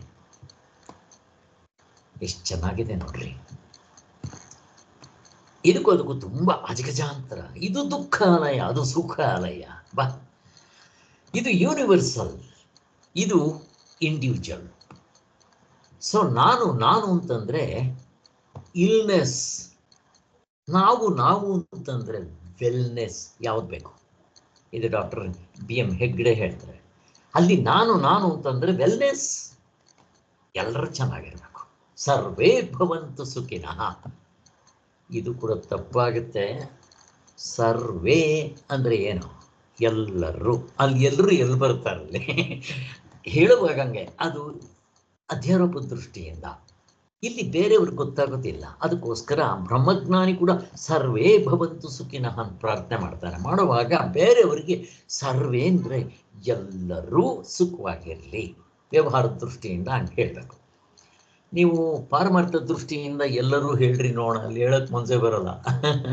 ಇರೋದೇ ಒಂದು, ಎಲ್ಲರೂ ಎಲ್ಲಿ ಹೇಳ್ತೀರಾ? ಇರಲಿ, ಈ ಸ್ವಲ್ಪ ಡಿವೇಟ್ ಆಗ್ತಾ ಇದೆ, ಅಷ್ಟು ಸಾಕು ನೋಡಿ. ಇವಾಗ ಅಲ್ಲಿಗೆ ಈಗ ನನ್ನ ಪ್ರಶ್ನೆ ಇನ್ನೊಂದಿದೆ ಇದಕ್ಕೆ ಸಂಬಂಧಪಟ್ಟಿರೋದು.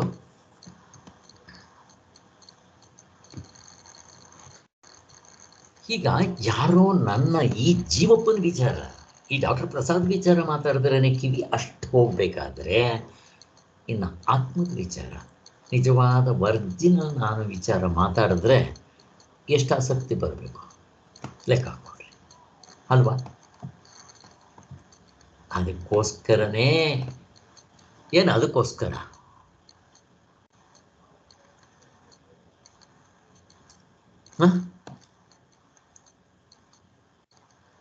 ಸೆಲ್ಫ್ ರಿಲೇಷನ್ ಮಾಡ್ಕೋಬೇಕು. ಸೆಲ್ಫ್ ರಿಲೇಷನ್ ಮಾಡ್ಬೇಕು. ಪರಮಾರ್ಥ ಚಿಂತಾಮಣಿ ಓದ್ತಾ ಇರ್ರಿ. ಎಷ್ಟು ಸಲ ಓದಿದ್ರು ಬೇಸರ ಆಗೋಲ್ಲ. ಯಾಕೆ? ನನ್ನ ನಿಜವಾದ ಸ್ವರೂಪ ಗೊತ್ತಿಲ್ದಂಗೆ ಅದು ಓದ್ತಾ ಇದ್ರೆ ಕರ್ಕೊಂಡೋಗ ಟಚ್ ಮಾಡಿಸ್ತಾ ಇರುತ್ತೆ. ಮತ್ತೆ ಜಾರು ಬಂದ್ಬಿಡ್ತೀವಿ. ಬ್ರಹ್ಮಜ್ಞಾನ ಆಗೋವ್ರಿಗೆ ಇದೆ. ಆದರೂ ಇದು ವಸ್ತುತಂತ್ರವಾದ ಜ್ಞಾನ. Verification at the time of listening ಆಗ್ತಾ ಇರುತ್ತಿಲ್ಲಿ. ಅದಕ್ಕೆ ನನಗೆ ಆನಂದ, ಹೆಚ್ಚೆಚ್ಚು ಆನಂದ ಸಿಗ್ತಾ ಬರುತ್ತೆ. ಅದಕ್ಕೋಸ್ಕರ ಇಷ್ಟು ಸಾಕು. ಅಲ್ಲಿಗೆ ಗಂಡ, ಹೆಂಡತಿ, ಮಕ್ಕಳು, ಹಣ, ಜಾತಿ, ಧರ್ಮ, ರಾಜನೀತಿ, ಭೌತಿಕ ಶಾಸ್ತ್ರ, ತತ್ವ ವಿಚಾರ ಇವೆಲ್ಲವೂ ನಮಗೆ ಯಾರಿಗೋಸ್ಕರ ಪ್ರಿಯವಾಗಿರುತ್ತೆ? ನನಗೋಸ್ಕರ. ಈ ಎಲ್ಲದಕ್ಕಿಂತ ತತ್ವ ವಿಚಾರ ಅಂತಿದೆಯಲ್ಲ, ಅದು ಒಂದು ಸ್ಪೆಷಾಲಿಟಿ. ಅದನ್ನೇ ಹೇಳಿದ್ದೀವಲ್ಲ, ಅದಕ್ಕೋಸ್ಕರ. ಅಲ್ಲಿಗೆ ವಿಷಯಗಳು ಯಾರಿಗಾಗಿ ಬೇಕು? ವಿಷಯಗಳು ಯಾರಿಗಾಗಬೇಕು?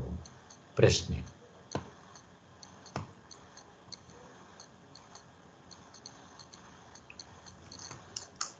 ಯಾರಿಗಾಗಬೇಕು?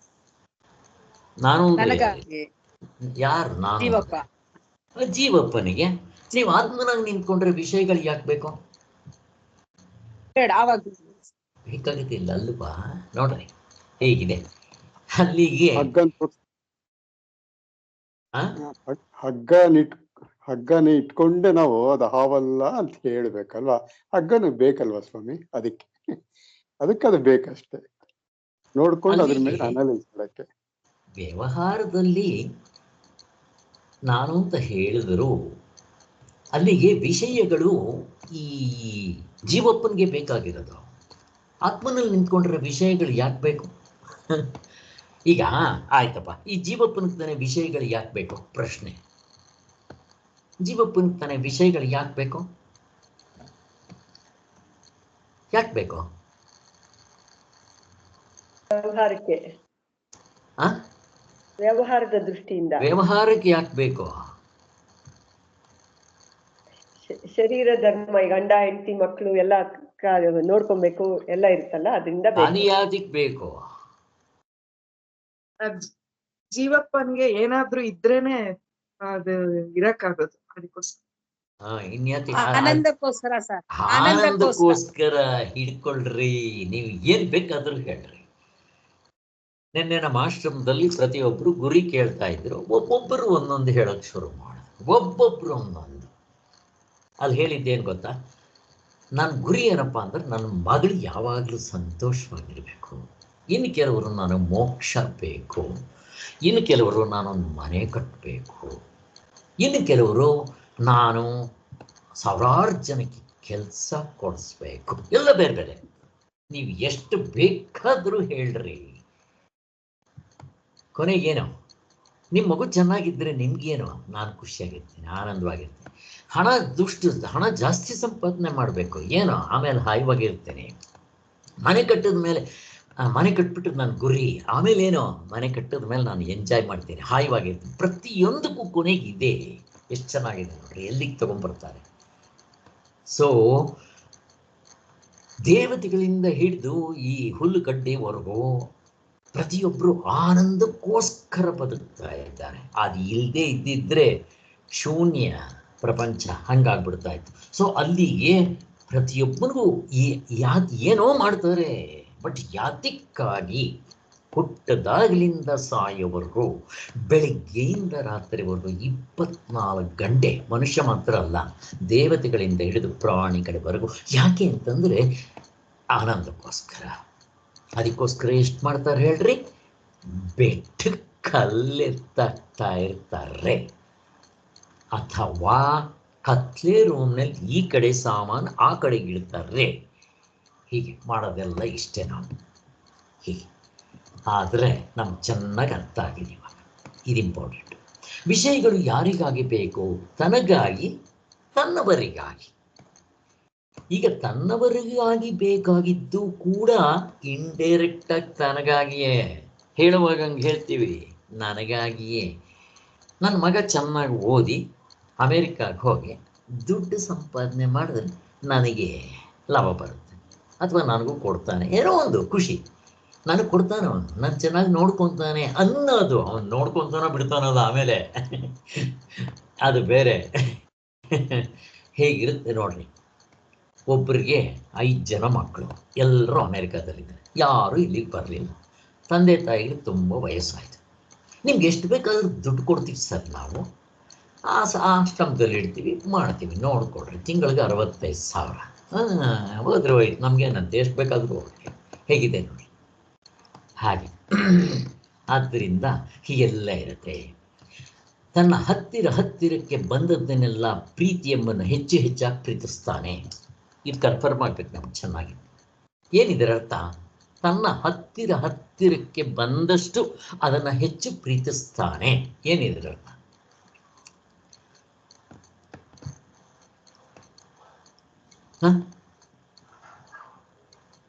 ಆತ್ಮನ್ನ ಅವನು ಹೆಚ್ಚಿಗೆ ಪ್ರೀತಿಸ್ತಾನೆ. ಆ ಆತ್ಮನಿಗೆ ಹತ್ರ ಆದವ್ರನ್ನೆಲ್ಲ ಅವನು ಮತ್ತೆ ಹೆಚ್ಚಿಗೆ ಪ್ರೀತಿಸ್ತಾ ಇರ್ತಾನೆ. ಆತ್ಮ ಸ್ವರೂಪನೇ, ಆ ಪ್ರೀತಿನೇ ಅಲ್ಲಿ ಇರೋದು, ಆನಂದನೇ ಇರೋದು. ಹಾಗೆ ಇನ್ಯಾರಾದ್ರು?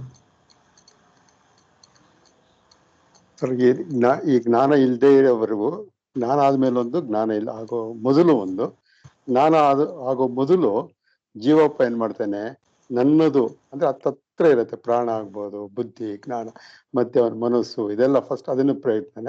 ಅದಕ್ಕೆ ಸಂಬಂಧಪಟ್ಟಿದ್ದು ನನ್ನದು. ಆಮೇಲೆ ಅದನ್ನ ಪ್ರೀತಿಸಕ್ ಹೋಗ್ತಾನೆ. ಹತ್ರ ಯಾವ್ದಿದು ಅದನ್ನ ಬರ್ತಾ ಅದು. ಆಮೇಲೆ ಅವನೇನ್ ಮಾಡ್ತಾನೆ, ಅವನ್ ತನ್ನತನನೇ, ಅವನ ಸ್ವರೂಪನೇ ನನ್ನದು. ಅದು ಪ್ರಿಯ ಆಗತ್ತೆ. ಅವನಿಗೆ ಗೊತ್ತಾದ ಕೂಡ ಅವ್ನು ಪ್ರಿಯ ಅದಾಗತ್ತೆ. ನನ್ನದು ಅನ್ನೋದು ಪ್ರಿಯ ಆಗತ್ತೆ. ನಾನೇ ಅನ್ನೋದು ಪ್ರಿಯ ಆಗತ್ತೆ. ಇಲ್ಲಿ ಹೊರಗಡೆಯಿಂದ ಬರಬೇಕು. ಎಕ್ಸಾಂಪಲ್ ನಿಮಗೆ ಕೊಟ್ಟಿದ್ದೆ, ಅಲ್ಲಿ ನನ್ನದು ಅನ್ನೋದು ಏನಿರುತ್ತೋ ಅದನ್ನು ಪ್ರೀತಿಸ್ತಾನೆ. ಫಾರ್ ಎಕ್ಸಾಂಪಲ್ ನನ್ನ ಮನೆ, ನನ್ನ ಆಸ್ತಿ, ನನ್ನ ಕನ್ನಡಕ, ನನ್ನ ಕಾರು, ನನ್ನ ಸ್ಕೂಟ್ರು, ಇವುಗಳು ಮೊದಲು. ಇದಕ್ಕೆ ಎಕ್ಸಾಂಪಲ್ ನಿಮಗೆ ಮನೇದು ಕೊಟ್ಟಿದ್ದೆ, ಎಲ್ಲರಿಗೂ ಗೊತ್ತಿದೆ. ಗೊತ್ತಿಲ್ಲದೆ ಇರೋರು ಹೇಳಿದರೆ ಲಕ್ಷ್ಮಿ ಅವರು ಯಾರಾದರೂ ಒಂದು ಸಾರಿ ಎಕ್ಸ್ಪ್ಲೈನ್ ಮಾಡ್ತೀವಿ. ಆ ಮನೆಯಲ್ಲಿ ಗೊತ್ತು ನಿಮಗೆ. ಆಮೇಲೆ ಇನ್ನು ಅದು ಬಿಟ್ಟ ಮೇಲೆ ಅದಕ್ಕಿಂತ ಸ್ವಲ್ಪ ಅದು ಹತ್ತಿರವೇ, ನನಗೆ ಹತ್ತಿರ ಅಂದರೆ ತುಂಬ ದೂರ ಆದರೂ ಈ ಎಲ್ಲ ಎಕ್ಸಾಂಪಲ್ ಇವಾಗ ಹೇಳ್ಕೊಂಬರ್ತೇನಲ್ಲ ಅವೆಲ್ಲದಕ್ಕೂ ಫಸ್ಟ್ ಅದು ಹತ್ತಿರ. ಈಗ ಅದಕ್ಕಿಂತ ಹತ್ತಿರ ಇನ್ಯಾವುದು? ಮನೆ, ಮಕ್ಕಳು, ಹೆಂಡತಿ, ಮಠ, ಆಸ್ತಿ ಪಾಸ್ತಿ, ಅಂತಸ್ತು, ಐಶ್ವರ್ಯ, ಬಿರುದು, ಆಳು ಕಾಳು ಎಲ್ಲ ಆಯಿತು. ಅದಕ್ಕಿಂತ ಹತ್ತಿರ ಯಾವುದು? ಪ್ರಶ್ನೆ ಆತ್ಮ ಅಲ್ಲ, ಫಸ್ಟ್ ದೇಹ, ದೇಹ ಶರೀರ, ಕರ್ಮೇಂದ್ರಿಯಗಳ. ಶರೀರ. ಕರ್ಮೇಂದ್ರಿಯಗಳು ನನಗಿಷ್ಟ. ಕರ್ಮೇಂದ್ರಿಯಗಳು ಹೇಗಿದೆ ನೋಡ್ರಿ. ಯಾರಿಗಾದ್ರೂ ಕಾಲು ಕೈ ಕಳ್ಕೊಳ್ಳೋಕೆ ಇಷ್ಟನಾ? ಇಲ್ಲ. ಬಟ್ ಹತ್ರ, ಅದಕ್ಕಿಂತ ಇದು ಹತ್ರ. ಈಗ ಫಾರ್ ಎಕ್ಸಾಂಪಲ್ಲು ನಿನಗೆ ಒಂದು ಕಾರ್ ಕೊಡಿಸ್ತೀವಿ, ನೀನು ಕಾಲು ಕಟ್ ಮಾಡ್ತೀವಪ್ಪ, ಯಾರೋ ಒಪ್ಕೊಳ್ಳಿ ನೋಡೋಣ. ಈಗ 10 ಲಕ್ಷದ ಕಾರ್ ಕೊಡಿಸ್ತೀವಿ, ಅಥವಾ 20 ಲಕ್ಷದ ಕೊಡಿಸ್ತೀವಿ, 60 ಲಕ್ಷದ, 1 ಕೋಟಿದು ಕೊಡಿಸ್ತೀವಿ. ನೀನು ಕಾಲ್ ನೀನು ಕಟ್ಬಿಡ್ಬೇಕು ಬೇರೆ ಅವ್ರಿಗೆ. ಕೊಡ್ತಾನೆ ಯಾವನಾದ್ರು? ಕೊಡೋದಿಲ್ಲ. ಹೆಂಗಿದ್ದೆ ನೋಡಿ ಅಲ್ಲಿಗೆ. ಕಾಲು ಇರ್ಬೇಕಲ್ಲ ಸರ್. ಕಾರೊಳಗೆ ಬಂದು ಕೂತ್ಕೊಬೇಕಾದ್ರೂ ಕಾಲು ಇರ್ಬೇಕಲ್ಲ ಸರ್. ಹೆಂಗಿದೆ ನೋಡ್ರಿ ಅಲ್ಲಿಗೆ. ಮೊದಲು ಅವನಿಗೆ ಅದೇ ಹೊರಗಡೆದು, ಆಮೇಲೆ ಅವನಿಗಿಂತ ಹೊರಗಡೆ ಕರ್ಮೇಂದ್ರಿಯಗಳಿಗೆ ಇಂಪಾರ್ಟೆನ್ಸ್ ಕೊಡ್ತಾನೆ. ಅದು ಬೇರೆ. ಕಾಯಿಲೆ ಬಂದರೆ ತೆಗೆಸ್ಕೊಳ್ಳೋದು ಬೇರೆ, ಬೇರೆ ವಿಧಿ ಇಲ್ಲ. ನಾನು ಕಾಲು ತೆಗೆಸ್ಲಿಲ್ಲ ಅಂತಂದ್ರೆ ನಮ್ಮ ಪ್ರಾಣ ಹೋಗುತ್ತೆ. ಆಮೇಲೆ better than something is better than nothing ಅನ್ನೋ ಹಾಗೆ ಕಾಲು ತೆಗಿರಿ, ಇನ್ನೂ ಒಂದು ಕಾಲು ಗ್ಯಾಂಗ್ರೀನ್ ತೆಗಿರಿ, ಕೈ ಗ್ಯಾಂಗ್ರೀನ್ ತೆಗಿರಿ, ಇನ್ನೊಂದು ಕೈ ಗ್ಯಾಂಗ್ರೀನ್ ತೆಗಿರಿ, ಆದರೂ ನಾನು ಇರ್ತೀನಿ. ಹೇಗಿದೆ? ಒಬ್ಬನಿಗೆ 2 ಕೈ ಇಲ್ಲ, ಕಾಲಿಲ್ಲ ಹುಟ್ಟಾಗ್ಲಿಂದ. ಆದರೆ ಅವನಿಗೆ ಎಷ್ಟು ಅವೊಂದು ಕಳಿಸ್ತೀನಿ ನಿಮ್ಗೆ ನೋಡ್ರಿ, ಡಿಸ್ಕವರ್ಸ್ ಗ್ರೂಪ್ಗೆ ಹಾಕ್ತೀನಿ. ಇಲ್ಲಿ ನಮ್ಮ ಆಶ್ರಮದ ಹತ್ರ, ಸಾರಿ ನನ್ನ ಮನೆ ಹತ್ರ ಒಂದು ಇದಿದೆ, ಫ್ಲ್ಯಾಟ್ ಇದೆ. ಅವನಿಗೊಬ್ಬ ಎಲೆಕ್ಟ್ರಿಷಿಯನ್ನು ಚಿಕ್ಕ ವಯಸ್ಸಿನಲ್ಲಿ ಕೈ ಕಳ್ಕೊಂಡ್ಬಿಟ್ರೆ, ಎಡಗೈಯೇ, ಸಾರಿ ಬಲಗೈ ಕಟ್ಟಾಗ್ಬಿಟ್ಟಿದೆ. ಅದು ಒಳ್ಳೆ ಇದಿದ್ದಂಗಿದೆ, ಮುದ್ದೆ ಇದ್ದಂಗಿದೆ, ಇಷ್ಟೇ ಮುದ್ದೆ. ಆದರೂ ಕೂಡ ಎಲೆಕ್ಟ್ರಿಕ್ ಕೆಲಸ ಮಾಡ್ತಾನೆ, ಫ್ಯಾನ್ ಫಿಟ್ ಮಾಡ್ತಾನೆ, ಅವನೊಬ್ಬನೇ ಎಲ್ಲ ಮಾಡ್ತಾನೆ ಪಾಪ. ಅವನಿಗೆ ನಾನು ಆ ಫೋಟೋ ಕಳಿಸ್ದೆ. ಸರ್ ಇದನ್ನು ನೋಡಿದಾಗ ತುಂಬ ಸಂತೋಷ ಆಯಿತು ಸರ್, ಧೈರ್ಯ ಬಂತು ಸರ್. ಇವಾಗ ನನಗೆ ಮದುವೆ ಆಗಿದೆ, ಅವನು ಮಕ್ಕಳಾಗಿದೆ, ನಾನಿವಾಗ ಕೈ ಹಾಕ್ಕೋಬೇಕು ಅಂತಿದ್ದೀನಿ ಸರ್, ಆರ್ಟಿಫಿಷಿಯಲ್ ಕೈ ಏನಾದರೂ ಮಾಡಿ ಸರ್ ಅಂತ ಹೇಳ್ತಾ ಇದ್ದಾನೆ. ಅವನಿಗೆ ಡಾಕ್ಟರ್ ಗಿಫ್ಟ್ಗಳು ಹೇಳ್ತಾ ಇದ್ದೀನಿ. ಹೀಗೆ ನಮಗೆ ಕರ್ಮೇಂದ್ರಿಯಗಳಿಗಿಂತ ನೆಕ್ಸ್ಟು ಜ್ಞಾನೇಂದ್ರಿಯಗಳು. ಈಗ ನಿನಗೆ ನೋಡಪ್ಪ, ಒಂದು ಕಣ್ಣು ತೆಗಿಬೇಕು ಇಲ್ಲ ಕಾಲು ತೆಗಿಬೇಕು, ಯಾವ್ದು ತೆಗೀಲಿ ಫಸ್ಟು ಅಂತ ಕೇಳಿದ್ರೆ ಏನು ಹೇಳ್ತಾರೆ ಯಾರಾದರೂ? ಅಯ್ಯೋ ಕಾಲು ಹೋದ್ರೆ ಹೋಗ್ಲಿ, ಕಣ್ಣು ಇರಬೇಕಲ್ಲಪ್ಪ ಅಂತಾರೆ. ಅಲ್ಲಿ ಜ್ಞಾನೇಂದ್ರಿಯಗಳಿಗೆ ಹೆಚ್ಚು ಇಂಪಾರ್ಟೆನ್ಸು. ಅಲ್ಲಿ ಹೊರಗಡೆ ಇರೋ ನನ್ನ ವಸ್ತುಗಳಿಗಿಂತ, ನನ್ನ ಹೆಂಡತಿ ಮಕ್ಕಳಿಗಿಂತ ನನ್ನ ಶರೀರದಲ್ಲಿ ಕರ್ಮೇಂದ್ರಿಯಗಳ ಹತ್ರ, ಕರ್ಮೇಂದ್ರಿಯಗಳಿಗಿಂತ ಜ್ಞಾನೇಂದ್ರಿಯಗಳ ಹತ್ರ, ಜ್ಞಾನೇಂದ್ರಿಯಗಳಿಗಿಂತ ಯಾವ್ದು ನೆಕ್ಸ್ಟ್? ಪ್ರಾಣ. ಅಪ್ರಾಣಕ್ಕೆ ಪ್ರಾಣ ಆದ್ಮೇಲೆ ಮನಸ್ಸಿಗಿಂತ ಇನ್ನೊಂದು ಹೊರಗಡೆ ಬೇಕಾದಷ್ಟಿದೆ. ಸರ್ ಕರೆಕ್ಟ್, ಮನಸ್ಸೇ. ಇಂದ್ರಿಯಗಳಿಗಿಂತ ಮನಸ್ಸು, ಮನಸ್ಸಿಗಿಂತ ಹಿಂದೆ ಯಾವುದು? ಬುದ್ಧಿ. ಅದಕ್ಕಿಂತ ಹಿಂದೆ ಯಾವುದು? ಚಿತ್ತಕ್ಕಿಂತ ಹಿಂದೆ ಯಾವುದು? ಅಹಂ, ನಾನು. ಕರೆಕ್ಟ್, ನಾನು. ಈಗ ನಾನುಗಿಂತ ಇನ್ನೂ ಹತ್ರ ಇರೋದು ಯಾವುದು ಇಲ್ವಾ? ಇದೆ ಸರ್. ಯಾವುದು? ಅದೇ ಆತ್ಮ. ಹೆಂಗ್ ಕರ್ಕೊಂಡು ಹೋಗ್ತಾರೆ ನೋಡ್ರಿ. ಇದಕ್ಕೇನಾದ್ರು ಪುಸ್ತಕ ಓದ್ಬೇಕಾ? ಜಸ್ಟ್ ಅವರು ಬೇಸಿಕ್ ತೋರಿಸ್ಬಿಟ್ರು. ಬೇಸಿಕ್ ತೋರಿಸಿದ್ಮೇಲೆ ಆನ್ಸರ್ ನಮಗೆ ಗೊತ್ತಿರುತ್ತೆ. ಹೇಗಿದೆ ನೋಡ್ರಿ. ಹೀಗೆ ನಾವು ಅರ್ಥ ಮಾಡ್ಕೋಬೇಕಾದ್ರೆ ಇದು verification at the time of leading and listening. ಏನಾಗುತ್ತೆ? ವಿತೌಟ್ ಯುವರ್ ನಾಲೆಡ್ಜ್ ನಿಮ್ಮ ಆತ್ಮನಲ್ಲಿ ಟಚ್ ಆಗ್ತಿಲ್ಲ. ಅದು ಇಳಿದು ಬರೋದು ಬೇರೆ, ಜಾರ್ ಬಂದ್ಬಿಡ್ತಾ ಇದೆ. ಬ್ರಹ್ಮಜ್ಞಾನ ಇಳಿಯಲ್ಲ, ಮತ್ತು ಅವನೇನು ಓದಲೂಬೇಕಾಗಿಲ್ಲ ತಿರ್ಗಾ. ಅದಕ್ಕೋಸ್ಕರನೇ ಸ್ವಾಧ್ಯಾಯವಾಗಲಿ ಅಥವಾ ಶ್ರವಣವಾಗಲಿ ಅದರಲ್ಲಿ verification at the time of listening important. ಈಗ ನಾನು ರಾಮಾಯಣ ಓದ್ತೀನಿ, ರಾಮಾಯಣ ಕೇಳ್ತೀನಿ, ಹೇಳ್ರಿ ನೋಡೋಣ, ಹಾಕ್ಕೊಳ್ರಿ ನೀವು ನೋಡೋಣ. ರಾಮ ದಶರಥನ ಮಗ, ಎಲ್ಲಿ ಹಾಕ್ಕೊಳ್ರಿ, ಎಲ್ಲ ಟಿಕ್ ಮಾರ್ಕ್ ನೋಡೋಣ. ಎಲ್ಲ ಕುಂತೀರಾ?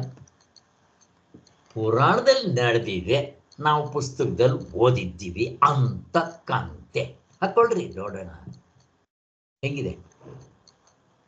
ಇದು ಆಗ್ಬೇಕು, ಇಂಥ ಪುಸ್ತಕಗಳು ಓದಬೇಕು. ಬೇರೆ ಪುಸ್ತಕಗಳು ಓದೋದಾಗ್ಲಿ ಕೇಳೋದಾಗ್ಲಿ ಕಟ್ಕೊಂಡು ಏನಾಗಬೇಕು? ಎಷ್ಟು ಜನ್ಮಗಳಾದರೂ ಇದನ್ನು ಓದಿದ್ರೇ ಜನ್ಮಾಂತರಗಳು ಕೇಳೋ ಥರ ಇದ್ದರೆ ಅಂಥ ಪುಸ್ತಕ ಇದು ಹೇಳಿ. ಈಗ ಏನು ಮಾಡಿದೆ ನಾನು? ಯಾರಾದರೂ ಹೇಳ್ರಿ ನೋಡೋಣ. ಈಗ ನಾನೇನು ಮಾಡಿದೆ? ನಿಮ್ಗೆ ಇಷ್ಟು ಆನ್ಸರ್ ಕೊಟ್ಟನಲ್ಲ, ಈಗ ಏನು ಮಾಡಿದೆ ನಾನು? ಯಾರಾದರೂ?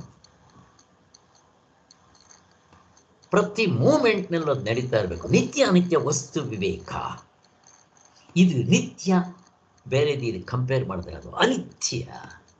ನೀವು ರಾಮಾಯಣನೇ ಓದ್ರಿ, ರಾಮಾಯಣ ಕೇಳ್ರಿ, ಮಹಾಭಾರತ ಕೇಳ್ರಿ, ಇಲ್ಲ ಉಪನಿಷತ್ ಕೆಲವರು ಇದನ್ನೇ ಹೇಳ್ತಾರೆ, ಹಿಂಗೆ ಹೇಳೋದಿಲ್ಲ. ಅಂತೆ ಕಂತೆ ಕರ್ಮಕಾಂಡ ನಂಬ್ಕೋಬೇಕು, ಶ್ರದ್ಧೆ ಇರಬೇಕು, ಭಕ್ತಿ ಇರಬೇಕು. ನೋಡಪ್ಪ ಅಲ್ಲಿ ಕರ್ಮಕಾಂಡ, ಈ ಒಂದು ಕರ್ಮಕಾಂಡವನ್ನು ಮಾಡು, ಯಜ್ಞವನ್ನು, ನಿನಗೆ ಫಲ ಸಿಗುತ್ತೆ. ಟಿಕ್ ಮಾರ್ಕ್ ಹಾಕ್ಕೊಳ್ರಿ ನೋಡೋಣ ಹೇಗಿದೆ. ವ್ಯತ್ಯಾಸ ಗೊತ್ತಾಯ್ತಲ್ಲ? ನಿತ್ಯ ಅನಿತ್ಯ ವಸ್ತುಗಳನ್ನ ಓದೋ ಪುಸ್ತಕಗಳಿಂದ ಹಿಡಿದು, ಗುರುಗಳಿಂದ ಹಿಡಿದು, ನಾನು ಪ್ರತಿ ಮೂಮೆಂಟ್ನಲ್ಲೂ ಮಾಡ್ಕೊತಾ ಇರಬೇಕು. ಸಮಯ ಎಲ್ಲಿ ವ್ಯರ್ಥ ಆಯ್ತು ನನಗೆ ಅಂತ ಕಡೆ ಹೋಗಬಾರ್ದು, ಬಿಟ್ಬಿಡ್ಬೇಕು. ಬಿಡಕ್ಕೆ ಮನಸ್ಸು ಬರುತ್ತೆ. ಯಾವಾಗ ನಿಮ್ಗೆ ಹೆಚ್ಚಿನ ಆನಂದ ಸಿಗುತ್ತೋ, ನಿಮಗೆ ಗೊತ್ತಾಗಕ್ಕೆ ಶುರುವಾಗುತ್ತೋ, ನ್ಯಾಚುರಲಿ ನೀವು ಆ ಬೇರೆ ಅಂಥದ್ದನ್ನು ನೀವು ಟೈಮ್ ವೇಸ್ಟ್ ಮಾಡ್ಕೊಳಕ್ಕೆ ಇಷ್ಟಪಡೋದು. ಆ ಟೈಮ್ನಲ್ಲಿ ಅರೆ ನಾನು ಎಷ್ಟು ಆನಂದವಾಗಿರ್ತಾ ಇದ್ದೀನಿ, ಇದೇನಿದು ಗಬ್ಬು, ಟೈಮೆಲ್ಲ ವೇಸ್ಟ್ ಆಯಿತು, ಒಂದು ದಿನ ವೇಸ್ಟ್ ಆಯಿತು ಅಂತ ಅನಿಸುತ್ತೆ ನಿಮಗೆ. ಆಗ ನಿಮ್ಮಲ್ಲಿ ವಿವೇಕ ಅಂದರೆ ವಿವೇಕ ಕೆಲಸ ಮಾಡ್ತಾ ಇದೆ. ವಿವೇಕ ಪ್ರತಿ ಮೂಮೆಂಟ್ ತತ್ವದಲ್ಲಿ ನಿಲ್ಲೋವರೆಗೂ. ವಿವೇಕ ಅಂದರೆ ಏನು? ನಿತ್ಯ ಅನಿತ್ಯ ವಸ್ತುಗಳ ವಿವೇಕ ನಡೀತಾ ಇರಬೇಕು ಪ್ರತಿ ಮೂಮೆಂಟ್. ಇದು ಯಾರಿಗೆ ಇರುತ್ತೋ ಅವರು ಆತ್ಮನಿಗೆ ಹತ್ತತ್ರ ಹೋಗ್ತಾರೆ, ಅವ್ರಿಗೆ ಗೊತ್ತಾಗುತ್ತೆ. ಓಕೆ, ಅದಕ್ಕೆ ಇವಕ್ಕೆಲ್ಲ ನಿಮ್ಗೆ ಉತ್ತರ ಇದೆ, ಆಧಾರ ಕೂಡ ಇದೆ. ಭಗವದ್ಗೀತೆಯಲ್ಲಿ ನೀವು ಧ್ಯಾನ ಯೋಗಕ್ಕೆ ಹೋಗಿದ ತಕ್ಷಣ ಅಲ್ಲೇ ಹೇಳ್ತಾರೆ ಅವರು, ಈಗ ಕರ್ಮಯೋಗವೇ ಅಡಚಣೆ ಧ್ಯಾನ ಯೋಗಕ್ಕೆ. ಕರ್ಮಯೋಗ ಬಿಟ್ಬಿಡ್ಬೇಕು.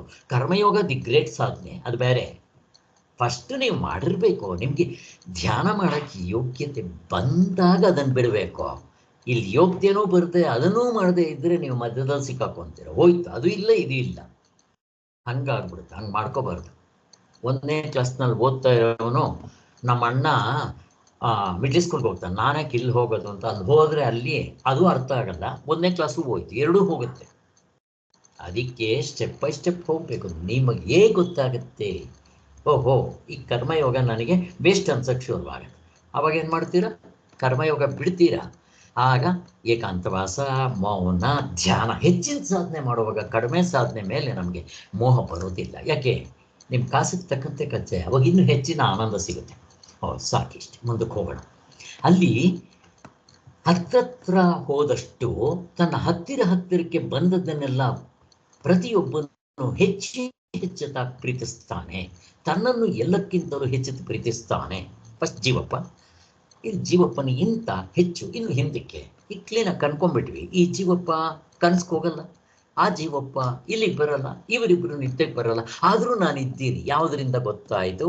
ಅದು ನನ್ನ ನಿಜವಾದ ಸ್ವರೂಪ ಅಂತ ಇದು ಹೋಗ್ಬಿಟ್ವಿ. ಇದು ಅಷ್ಟೇ ನಿತ್ಯ ಅನಿತ್ಯ ವಸ್ತು ವಿವೇಕ. ಇಲ್ಲಿ ಫಸ್ಟ್ ನಾನು ಮನೇನ ನಿತ್ಯ ಅಂದ್ಕೊಂಡೆ, ನಾನು ಹೊರಗಡೆ ಇರೋ ವಸ್ತುಗಳನ್ನ ಅದನ್ನು ಬಿಟ್ಟು ಕರ್ಮೇಂದ್ರಿಯಕ್ಕೆ ಬಂದೆ, ಕರ್ಮೇಂದ್ರಿಯ ಬಿಟ್ಟು ಜ್ಞಾನೇಂದ್ರಿಯಕ್ಕೆ ಬಂದೆ. ಏನು ಮಾಡಿದ್ರಿ? ನಿತ್ಯ ಅನಿತ್ಯ ವಸ್ತು ವಿವೇಕ. ಹಾಗೆ ನಾನು ಜೀವಪ್ಪನಿಗೆ ಬಂದೆ. ಜೀವಪ್ಪನಿಗೂ ಆತ್ಮನಿಗೂ ಕಂಪೇರ್ ಮಾಡಿದ್ರೆ ಜೀವಪ್ಪ ಅನಿತ್ಯ, ಅಶಾಶ್ವಿತ, ದುಃಖಾಲಯ, ದೃಶ್ಯ ಪ್ರಪಂಚದಲ್ಲಿ ಮಾತ್ರ ಇರೋ ಬೆಲೆ. ಅಲ್ಲಿಂದ ಹೇಗೆ ಹೋಗ್ತೀವಿ ನೋಡ್ರಿ, ನಿತ್ಯ ಅನಿತ್ಯ ಮಿಸ್ಕಿದ್ರೆ ನಿತ್ಯ ಅನಿತ್ಯ ಹೇಗಿದೆ. ಅಲ್ಲಿಂದ ಹಾಗೆ ಹೋಗ್ಬಿಟ್ವಿ. ಸೊ ಇದನ್ನು ಯಾರೂ ಕಲಿಸಿಕೊಡ್ಬೇಕಾದ್ದಿಲ್ಲ. ಯಾಕೆ ಏನು ಹೇಳ್ತಾ ಇದ್ದಾರೆ? ಬಂದದ್ದನ್ನೆಲ್ಲ ಪ್ರತಿಯೊಬ್ಬನು ಹೆಚ್ಚೆಚ್ಚಾಗಿ ಪ್ರೀತಿಸ್ತಾನೆ, ತನ್ನನ್ನು ಎಲ್ಲಕ್ಕಿಂತಲೂ ಹೆಚ್ಚು ಪ್ರೀತಿಸ್ತಾನೆ. ಇದನ್ನು ಯಾರು ಕಲಿಸ್ಕೊಡ್ಬೇಕಾಗಿಲ್ಲ. ಇದು ಹೆಂಗದು? ಕಲಿಸ್ಕೊಡ್ಬೇಕಾಗಿಲ್ಲ. ಪ್ರಾಣಿಗಳ್ದು ಯಾವ್ದಾದ್ರು ಒಂದು ಎಕ್ಸಾಂಪಲ್ ಕೊಡ್ರಿ. ಮನುಷ್ಯನ್ ಬಿಡ್ರಿ, ಮನುಷ್ಯನಿಗೆ ವಿವೇಕ ಚೆನ್ನಾಗಿದೆ. ಪ್ರಾಣಿಗಳ್ದು ಹೊರಗಡೆ ತನ್ನದಕ್ಕಿಂತ ತಾನು ಇಂಪಾರ್ಟೆಂಟ್. ಏನಾದರೂ ಎಕ್ಸಾಂಪಲ್ ಕೊಡ್ತೀರಾ ಪ್ರಾಣಿದು? ನಾಯಿ ಮರಿ ಹಾಕುತ್ತೆ, ಒಂದು ಮರಿನ ಫಸ್ಟ್ ತಿಂದ್ಬಿಡುತ್ತೆ, ಗೊತ್ತಾದು? ಯಾವುದೇ ಪ್ರಾಣಿಗಳನ್ನೇನೋ ತಿನ್ನುತ್ತಂತೆ, ಬೆಕ್ಕಷ್ಟೇ ಅಂತ ಎಲ್ಲರೂ ಹೇಳ್ತಾರೆ. ಬೆಕ್ಕು, ಈ ನಾಯಿ ಇವೆಲ್ಲ ತಿಂದ್ಬಿಡುತ್ತೆ ಅಂತಾರೆ. ಆ ಮಗುನೇ ನನಗೆ ಇಂಪಾರ್ಟೆಂಟು, ನನ್ನ ಮಕ್ಕಳಲ್ಲ, ಅದು ಹೊರಗಡೆದಕ್ಕಿಂತ ನಾನು ಇಂಪಾರ್ಟೆಂಟು. ಏನೋ ಇರಲಿ, ಅಲ್ಲಿಗೆ ಇದರಿಂದನೇ ತಿಳ್ಕೊಬೋದು. ನಿಮ್ಗಿನ್ನು ಯಾವುದಾದ್ರೂ ಗೊತ್ತಿದ್ದರೆ ಹೇಳ್ರಿ. ಆದ್ದರಿಂದ ಅದಕ್ಕೋಸ್ಕರ ಯಾರು ಕಲಿಸ್ಕೊಡ್ಬೇಕಾಗಿಲ್ಲ ಅಂತ ಹೇಳ್ತಾರೆ. ಅಲ್ಲಿಗೆ ಹುಟ್ಟಿದ್ದನಿಂದ ಬದುಕಿರುವವರೆಗೂ ಪ್ರತಿಯೊಬ್ಬರಲ್ಲೂ ಕಂಡು ಬರುವ ವಿಶೇಷವಿದು. ಪ್ರತಿಯೊಬ್ಬರ ಇದರಲ್ಲೂ ವಿಶೇಷವಿದು. ಇದೆಲ್ಲ ಬೇಕಾದಷ್ಟು ಕನ್ಫರ್ಮೇಷನ್ಸ್ ಆಗಿದೆ ನಮಗೆ. ಗಂಡ ಹೆಂಡತಿ ಮೊದಲು ಮದುವೆ ಆಗಿದ್ದ ವಸುದರಲ್ಲಿ ಹೇಗೆ ಪ್ರೀತಿಸ್ತಾರೆ, ಕೊನೆಗೆ ಅವರಿಬ್ಬರಿಗೂ ಆಗದೆ ಇದ್ದಾಗ ಎಷ್ಟು ದ್ವೇಷಿಸ್ತಾರೆ, ಡೈವರ್ಸ್ವರೆಗೂ ಹೋಗ್ತಾರೆ, ಕೋರ್ಟ್ಗಳಿಗೂ ಹೋಗ್ತಾರೆ, ಕಿತ್ತಾಡ್ತಾರೆ. ತನ್ನನ್ನೇಗೆ ತಾನು ಪ್ರೀತಿಸಬೇಕು ಒಂದು ಪ್ರಶ್ನೆ ಹಾಕೋದು. ಯಾರಿಗೆ? ಈ ಸೈಂಟಿಸ್ಟ್ಗಳಿಗೆ. ತನ್ನನ್ನು ಯಾಕೆ ತಾನು ಪ್ರೀತಿಸಬೇಕು? ಸೈಂಟಿಸ್ಟ್ಗಳಿಗೆ ಹಾಕಿದ್ರೆ ಏನು ಕೊಡ್ತಾರೆ? ಮಣ್ಣು. ಅವ್ರಿಗೆ ಗೊತ್ತಿದ್ರೆ ಅಲ್ವಾ. ಸೈನ್ಸು ಅನಾತ್ಮದ ಕಡೆ ನೋಡೋದು, ಇದು ಆತ್ಮದ ಕಡೆ ನೋಡೋದು. ಆತ್ಮ ಅಂದರೆ ಅದು ಕಾಲ ದೇಶ ಕಾರ್ಯ ಕಾರಣಭಾವವನ್ನು ಮೀರಿರುವಂಥ ತತ್ವ. ಇವರು ಕಾಲ ದೇಶ ಕಾರ್ಯ ಕಾರಣಭಾವ ದೃಶ್ಯ ಪ್ರಪಂಚದಲ್ಲಿ ಪರೀಕ್ಷೆ ಮಾಡೋದು. ಅದೃಶ್ಯ ಪ್ರಪಂಚದ ಹೆಂಗೆ ಗೊತ್ತಾಗುತ್ತೆ ಇವರಿಗೆ? ಗೊತ್ತಾಗಕ್ಕೆ ಸಾಧ್ಯನೇ ಇಲ್ಲ. ಆದ್ದರಿಂದ ಅವ್ರು ಏನು ಕೊಡ್ತಾರೆ ಗೊತ್ತಾ? ಅವರು ತನ್ನ ರಕ್ಷಣೆಗಾಗಿ ಅವನು ತನ್ನನ್ನು ಪ್ರೀತಿಸ್ತಾನೆ ಅಂತಾರೆ. ಅವರು ಜೀವಪ್ಪನವರೆಗೂ ಹೋಗ್ತಾರೆ ಅಷ್ಟೇ. ಆಮೇಲೆ ಅದ್ರ ಹಿಂದೆ ಹೋಗೋಕ್ಕೆ ಬರುತ್ತೆ, ಗೊತ್ತಾಗುತ್ತೆ ಅವ್ರಿಗೆ? ಗೊತ್ತಿಲ್ಲ. ಈಗ ಏನು ಮಾಡಬೇಕು? ಈಗ ನಿದ್ದೆನಲ್ಲಿ ಯಾವ ಸೈನ್ಸು? ನಿದ್ದೆನಲ್ಲಿ ಏನು ಯಾವ ಇಂದ್ರಿಯಗಳಿದೆ? ಫಸ್ಟ್ ಆಫ್ ಆಲ್ ಇನ್ಸ್ಟ್ರೂಮೆಂಟ್ಸ್ ತೋರಿಸ್ರಿ, ಹೊರಗಡೆ ಪ್ರಪಂಚ ತೋರಿಸ್ರಿ, ವಿಷಯ ತೋರಿಸ್ರಿ, ವಿಷಯಿ ತೋರಿಸ್ರಿ. ಅಲ್ಲಿಲ್ಲ. ಇನ್ನೇನು ತಗೊಂತೀರಾ? ಸೈಂಟಿಸ್ಟ್ ಇದನ್ನ ಇಟ್ಕೊಂಡೇ ಹೋಗಬೇಕು ಅಲ್ವಾ? ಅವ್ರಿಗೆ ಅಂತಃಕರಣ ಇರಬೇಕು, ಇನ್ಸ್ಟ್ರೂಮೆಂಟ್ಸ್ 19 ಇರಬೇಕು, ಮತ್ತು ಹೊರಗಡೆ ಹೋಗ್ತಾರೆ. ಆದ್ದರಿಂದ ಸೈನ್ಸ್ ಯಾವತ್ತೂ ಆತ್ಮನ ಗುರ್ಸಕ್ಕೆ ಆಗೋದಿಲ್ಲ. ಅದಕ್ಕೋಸ್ಕರನೇ where the science ends, from there the ಆಧ್ಯಾತ್ಮ ಸ್ಟಾರ್ಟ್ಸ್ ಅಂತಾರೆ. ಅದಕ್ಕೋಸ್ಕರ ಆದ್ದರಿಂದ ತನ್ನನ್ನು ಯಾಕೆ ರಕ್ಷಣೆ ಮಾಡ್ಕೋಬೇಕು ಅಂತ ಕೇಳಿದ ತಕ್ಷಣ ಅವನು ಯಾಕೆ ರಕ್ಷಣೆ ಮಾಡ್ಕೊಳ್ಳೋದಕ್ಕೋಸ್ಕರ ತನ್ನನ್ನು ಪ್ರೀತಿಸ್ತಾನಂತೆ. ಅರ್ಥ ಹೇಳ್ತಾರೆ ಮಾತು. ಇರಲಿ ಎಂಬ ಪ್ರಶ್ನೆಗೆ ಅವರಲ್ಲಿ ಉತ್ತರವಿಲ್ಲ. ಅಲ್ಲಿಗೆ ಪ್ರಿಯವಾದದ್ದೇ ಸುಖದ ಮೂಲವೆಂದು ನಾವೆಲ್ಲರೂ ಇಟ್ಟುಕೊಂಡಿದ್ದೀವಲ್ಲವೇ ಅಂತ ಆಯಿತು. ಇದರಿಂದ ತಾನೆಂಬ ಪದಾರ್ಥವು ಎಲ್ಲಕ್ಕಿಂತಲೂ ಹೆಚ್ಚು ಪ್ರಿಯವಾಗಿರುವುದರಿಂದ ಇಲ್ಲಿ ತಾನು, ಇದರಿಂದ ತಾನೆಂಬ ಪದಾರ್ಥವು, ಇಲ್ಲಿ ತಾನು ಅಂದರೆ ಏನು ಅರ್ಥ ಮಾಡ್ಕೊತೀರಾ? ತಾನೆಂಬ ಪದಾರ್ಥವು, ಇದರಿಂದ ತಾನೆಂಬ ಪದಾರ್ಥವು ಎಲ್ಲಕ್ಕಿಂತಲೂ ಹೆಚ್ಚು ಪ್ರಿಯವಾಗಿರುವುದರಿಂದ ಅಲ್ಲಿಯೇ ಸುಖವು ನೆಲೆಸಿರುತ್ತದೆ. ತಾನು ಅಂತಂದ್ರೆ ಯಾವುದಕ್ಕೆ ಕೇಳ್ತೀರಾ? ಆತ್ಮನಿಗೆ ಹೇಳ್ತಾ ಇದ್ದಾರೆ ಸರ್. ಆತ್ಮನಿಗೆ. ನಾನು ಅಷ್ಟು ಇದನ್ನು ಉಪಯೋಗಿಸಲ್ಲ. ನಮ್ಮ ಕುಲಕರ್ಣಿ ಸ್ವಾಮಿಗಳು ಪುಸ್ತಕ ನೀವು ಶಂಕರ ವೇದಾಂತ ಸೌರಭವು ನೋಡಿದ್ರೆ ಅವರು ಆತ್ಮನಿಗೆ ತಾನು ಅಂತಾರೆ, ಇದಕ್ಕೆ ನಾನು ಅಂತಾರೆ. ನಾನು ತಾನು. ಅದಕ್ಕೋಸ್ಕರ ನಿಮ್ಗೆ ಇಲ್ಲಿ ಅರ್ಥ ಆಗಿದ್ದರೆ ಸಾಕು. ತಾನು ಅಂತ ಕೂಡ ಉಪಯೋಗಿಸ್ತಾರೆ. ಅದಕ್ಕೆ ನನಗೆ ಯಾಕೋ ಅದು ಅಷ್ಟು ಸರಿ ಅನ್ನಿಸ್ಲಿಲ್ಲ. ಅದಕ್ಕೆ ನಾನೇನು ಮಾಡ್ತೀನಿ, ಒರಿಜಿನಲ್ ಐ ಡೂಪ್ಲಿಕೇಟ್ ಐ ಅಂತೀನಿ. ಅವಾಗ ಇಂಗ್ಲೀಷ್ನಲ್ಲಿ ಎಷ್ಟೋ ವರ್ಡ್ಗಳು ಕನ್ಫ್ಯೂಸ್ ಆಗಲ್ಲ ಅಂತ. ಇಲ್ಲಿ ತಾನು ನಾನು ಅಂದರೂ ಸ್ವಲ್ಪ ಕನ್ಫ್ಯೂಸ್ ಆಗುತ್ತೆ ಕೆಲವು ಸಾರಿ. ಒರಿಜಿನಲ್ ಐ ಡೂಪ್ಲಿಕೇಟ್ ಐ ಸಿಂಪಲ್ ಇಂಗ್ಲೀಷ್ನಲ್ಲಿ ಕೆಲವು ಸಾರಿ ಇರಲಿ, ನಾನು ಹಂಗೆ ಉಪಯೋಗಿಸ್ತೀನಿ. ಬಟ್ ನಿಮ್ಗೆ ಅರ್ಥ ಗೊತ್ತಿರಬೇಕು.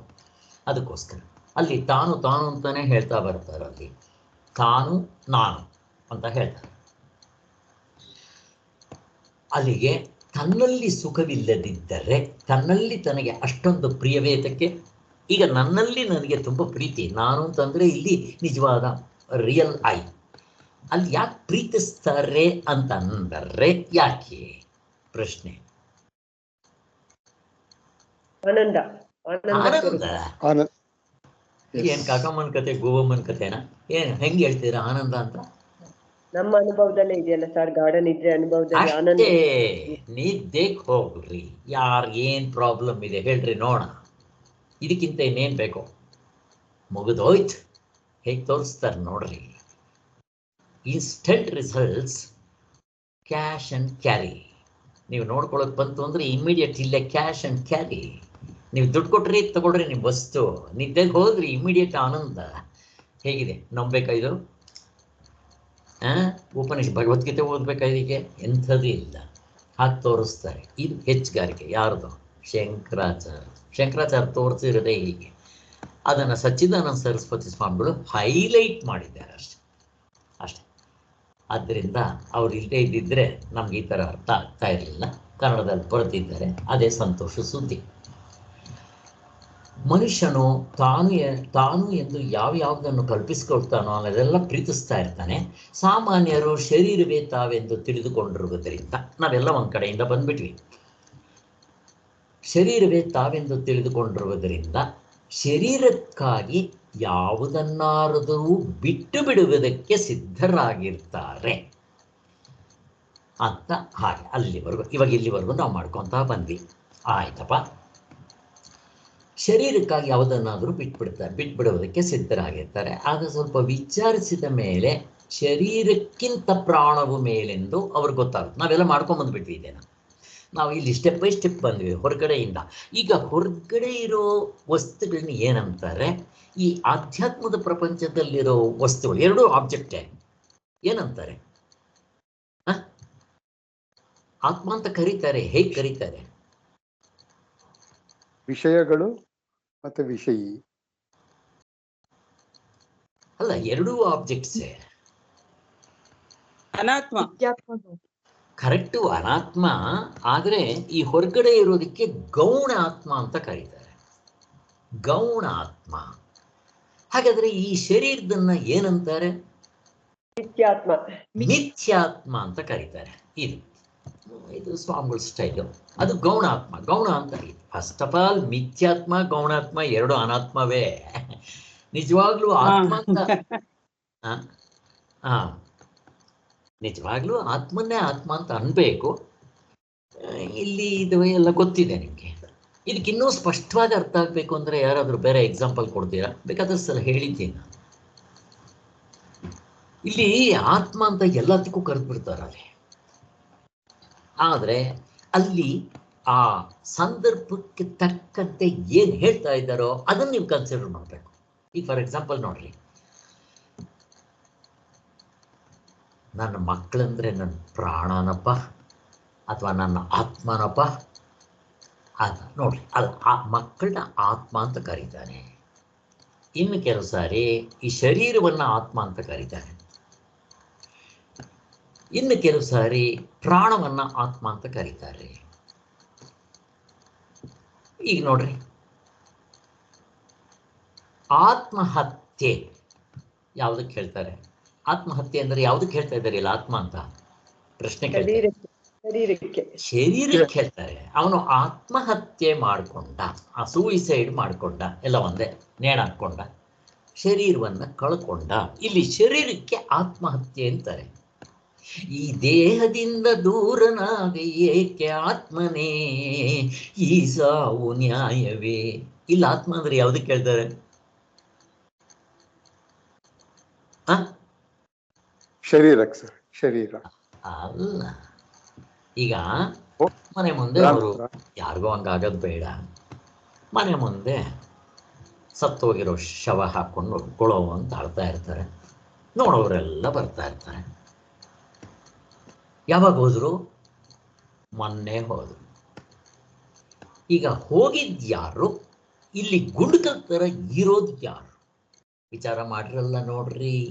ಹೊಡಿತೀವಿ ಗಾಡಿ, ಎಲ್ರು ಮಾತಾಡ್ತೀವಿ ಹಿಂಗೆ ವ್ಯವಹಾರದಲ್ಲಿ. ಪ್ರಾಣ ಹೋಯ್ತು ಅಂತೀವಿ. ಇಲ್ಲ, ಜೀವ ಹೋಯ್ತು. ಅದಕ್ಕೆ ಜೀವ ಪ್ರಾಣ ಅಂತಾರೆ. ಜೀವನಿಗೆ ಡೆಫಿನೇಷನ್ ಏನ್ ಗೊತ್ತಾ? ಯಾರಾದ್ರು? ಕರೆಕ್ಟ್. ಪ್ರಾಣವನ್ನ ಧರಿಸಿರುವವನಿಗೆ ಜೀವ ಅಂತ ಕರೀತಾರೆ. ಅಷ್ಟೇ. ಎಲ್ಲ ಎಕ್ಸ್ಟ್ರಾ ಫಿಟಿಂಗ್ಸ್, ಕರ್ಮೇಂದ್ರಿಯಗಳು, ಜ್ಞಾನೇಂದ್ರಿಯಗಳು, ಪ್ರಾಣಗಳು, ಅಂತಃಕರಣ, ಮನಸ್ಸು, ಬುದ್ಧಿ, ಚಿತ್ತ, ಅಹಂಕಾರ ಎಲ್ಲವೂ ಕೂಡ ಇವು ಎಕ್ಸ್ಟ್ರಾ ಫಿಟ್ಟಿಂಗ್ಸ್, ಇವಕ್ಕೆ ಉಪಾಧಿ ಅಂತಾರೆ. ಅದಕ್ಕೆ ಇದು ಇಲ್ಲಿಗೆ ಇದು ಫಸ್ಟ್ ಉಪಾಧಿ, ಇಲ್ಲಿಂದ ಹೊರಗಡೆ ಇರೋದು ಸೆಕೆಂಡ್ ಉಪಾಧಿ. ಇದಕ್ಕೆ ಮಿಥ್ಯಾತ್ಮ ಅಂತ ಕರೀತಾರೆ, ಅದಕ್ಕೆ ಗೌಣಾತ್ಮ ಅಂತ ಕರೀತಾರೆ. ಇಷ್ಟು ತಿಳ್ಕೊಂಡಿದ್ರೆ ಸಾಕು. ಆದ್ದರಿಂದ ಶರೀರಕ್ಕಿಂತ ಪ್ರಾಣವು ಮೇಲೆಂದು ಅವ್ರಿಗೆ ಗೊತ್ತಾಗಿರುತ್ತೆ. ಬದುಕಿದ್ರಲ್ವೇ ಶರೀರದ ಸುಖವನ್ನು ಕೋರುವುದು, ಹೀಗೆ ಪ್ರಾಣಕ್ಕಿಂತಲೂ ಅವರೇ ಹೇಳ್ಬಿಟ್ಟಿದ್ದಾರೆ. ಮನಸ್ಸು ಇನ್ನೂ ನಮ್ಗೆ ಹತ್ರ, ಆಮೇಲೆ ಅದಕ್ಕಿಂತ ಹತ್ತಿರ ಬುದ್ಧಿ, ಅದಕ್ಕಿಂತ ಒಳಗಿನ ಆತ್ಮ. ಅಹಂಕಾರವೆಂಬುದು ಎಲ್ಲಕ್ಕೂ ಒಳಗಿರುವ ಆತ್ಮನಾಗಿರುತ್ತೆ. ಇಲ್ಲಿ ಅಹಂಕಾರ, ಜೀವಪ್ಪ, ನಾನು ಎಲ್ಲ ಒಂದೇ. ಇದನ್ನೇ ಎಚ್ಚರದಲ್ಲಿ ಎಲ್ಲರೂ ನಾನು ನಾನು ಅಂತ ಕರೀತಾರೆ. ಇದೆಲ್ಲ ನಮಗೆ ಗೊತ್ತಾಗಿದೆ. ಇದನ್ನು ಎಚ್ಚರದ ಅಭಿಮಾನವುಳ್ಳವರು ತಮ್ಮ ನಿಜವಾದ ಸ್ವರೂಪವೆಂದು ತಿಳಿದುಕೊಂಡ್ಬಿಟ್ಟಿರ್ತಾರೆ. ಈಗ ನಾವೆಲ್ಲ ಈ ವಿಚಾರ ಪರಮಾರ್ಥ ಚಿಂತಾಮಣಿ ಕೇಳೋಕ್ಕೆ ಆಧ್ಯಾತ್ಮಕ್ಕೆ ಬರೋಕ್ಕೆ ಮೊದಲು ಯಾವುದನ್ನು ನಾನು ಅಂತೀವಿ? ಈಗಲೂ ನಾವು ಅನ್ನೋದು ಇದನ್ನೇ, ಈ ಶರೀರವನ್ನೇ ವ್ಯವಹಾರ ದೃಷ್ಟಿಯಿಂದ. ಅದಕ್ಕೋಸ್ಕರ ನಾವು ನಾನು ಅಂತ ಹೇಳಿದ ತಕ್ಷಣ ಈ ಶರೀರವನ್ನೇ ನಾನು ಅಂತೀವಿ. ಅದಕ್ಕೆ ರಮಣ ಮಹರ್ಷಿಗಳು ನಾನಂದ್ರೆ ಯಾರು ವಿಚಾರ ಮಾಡು.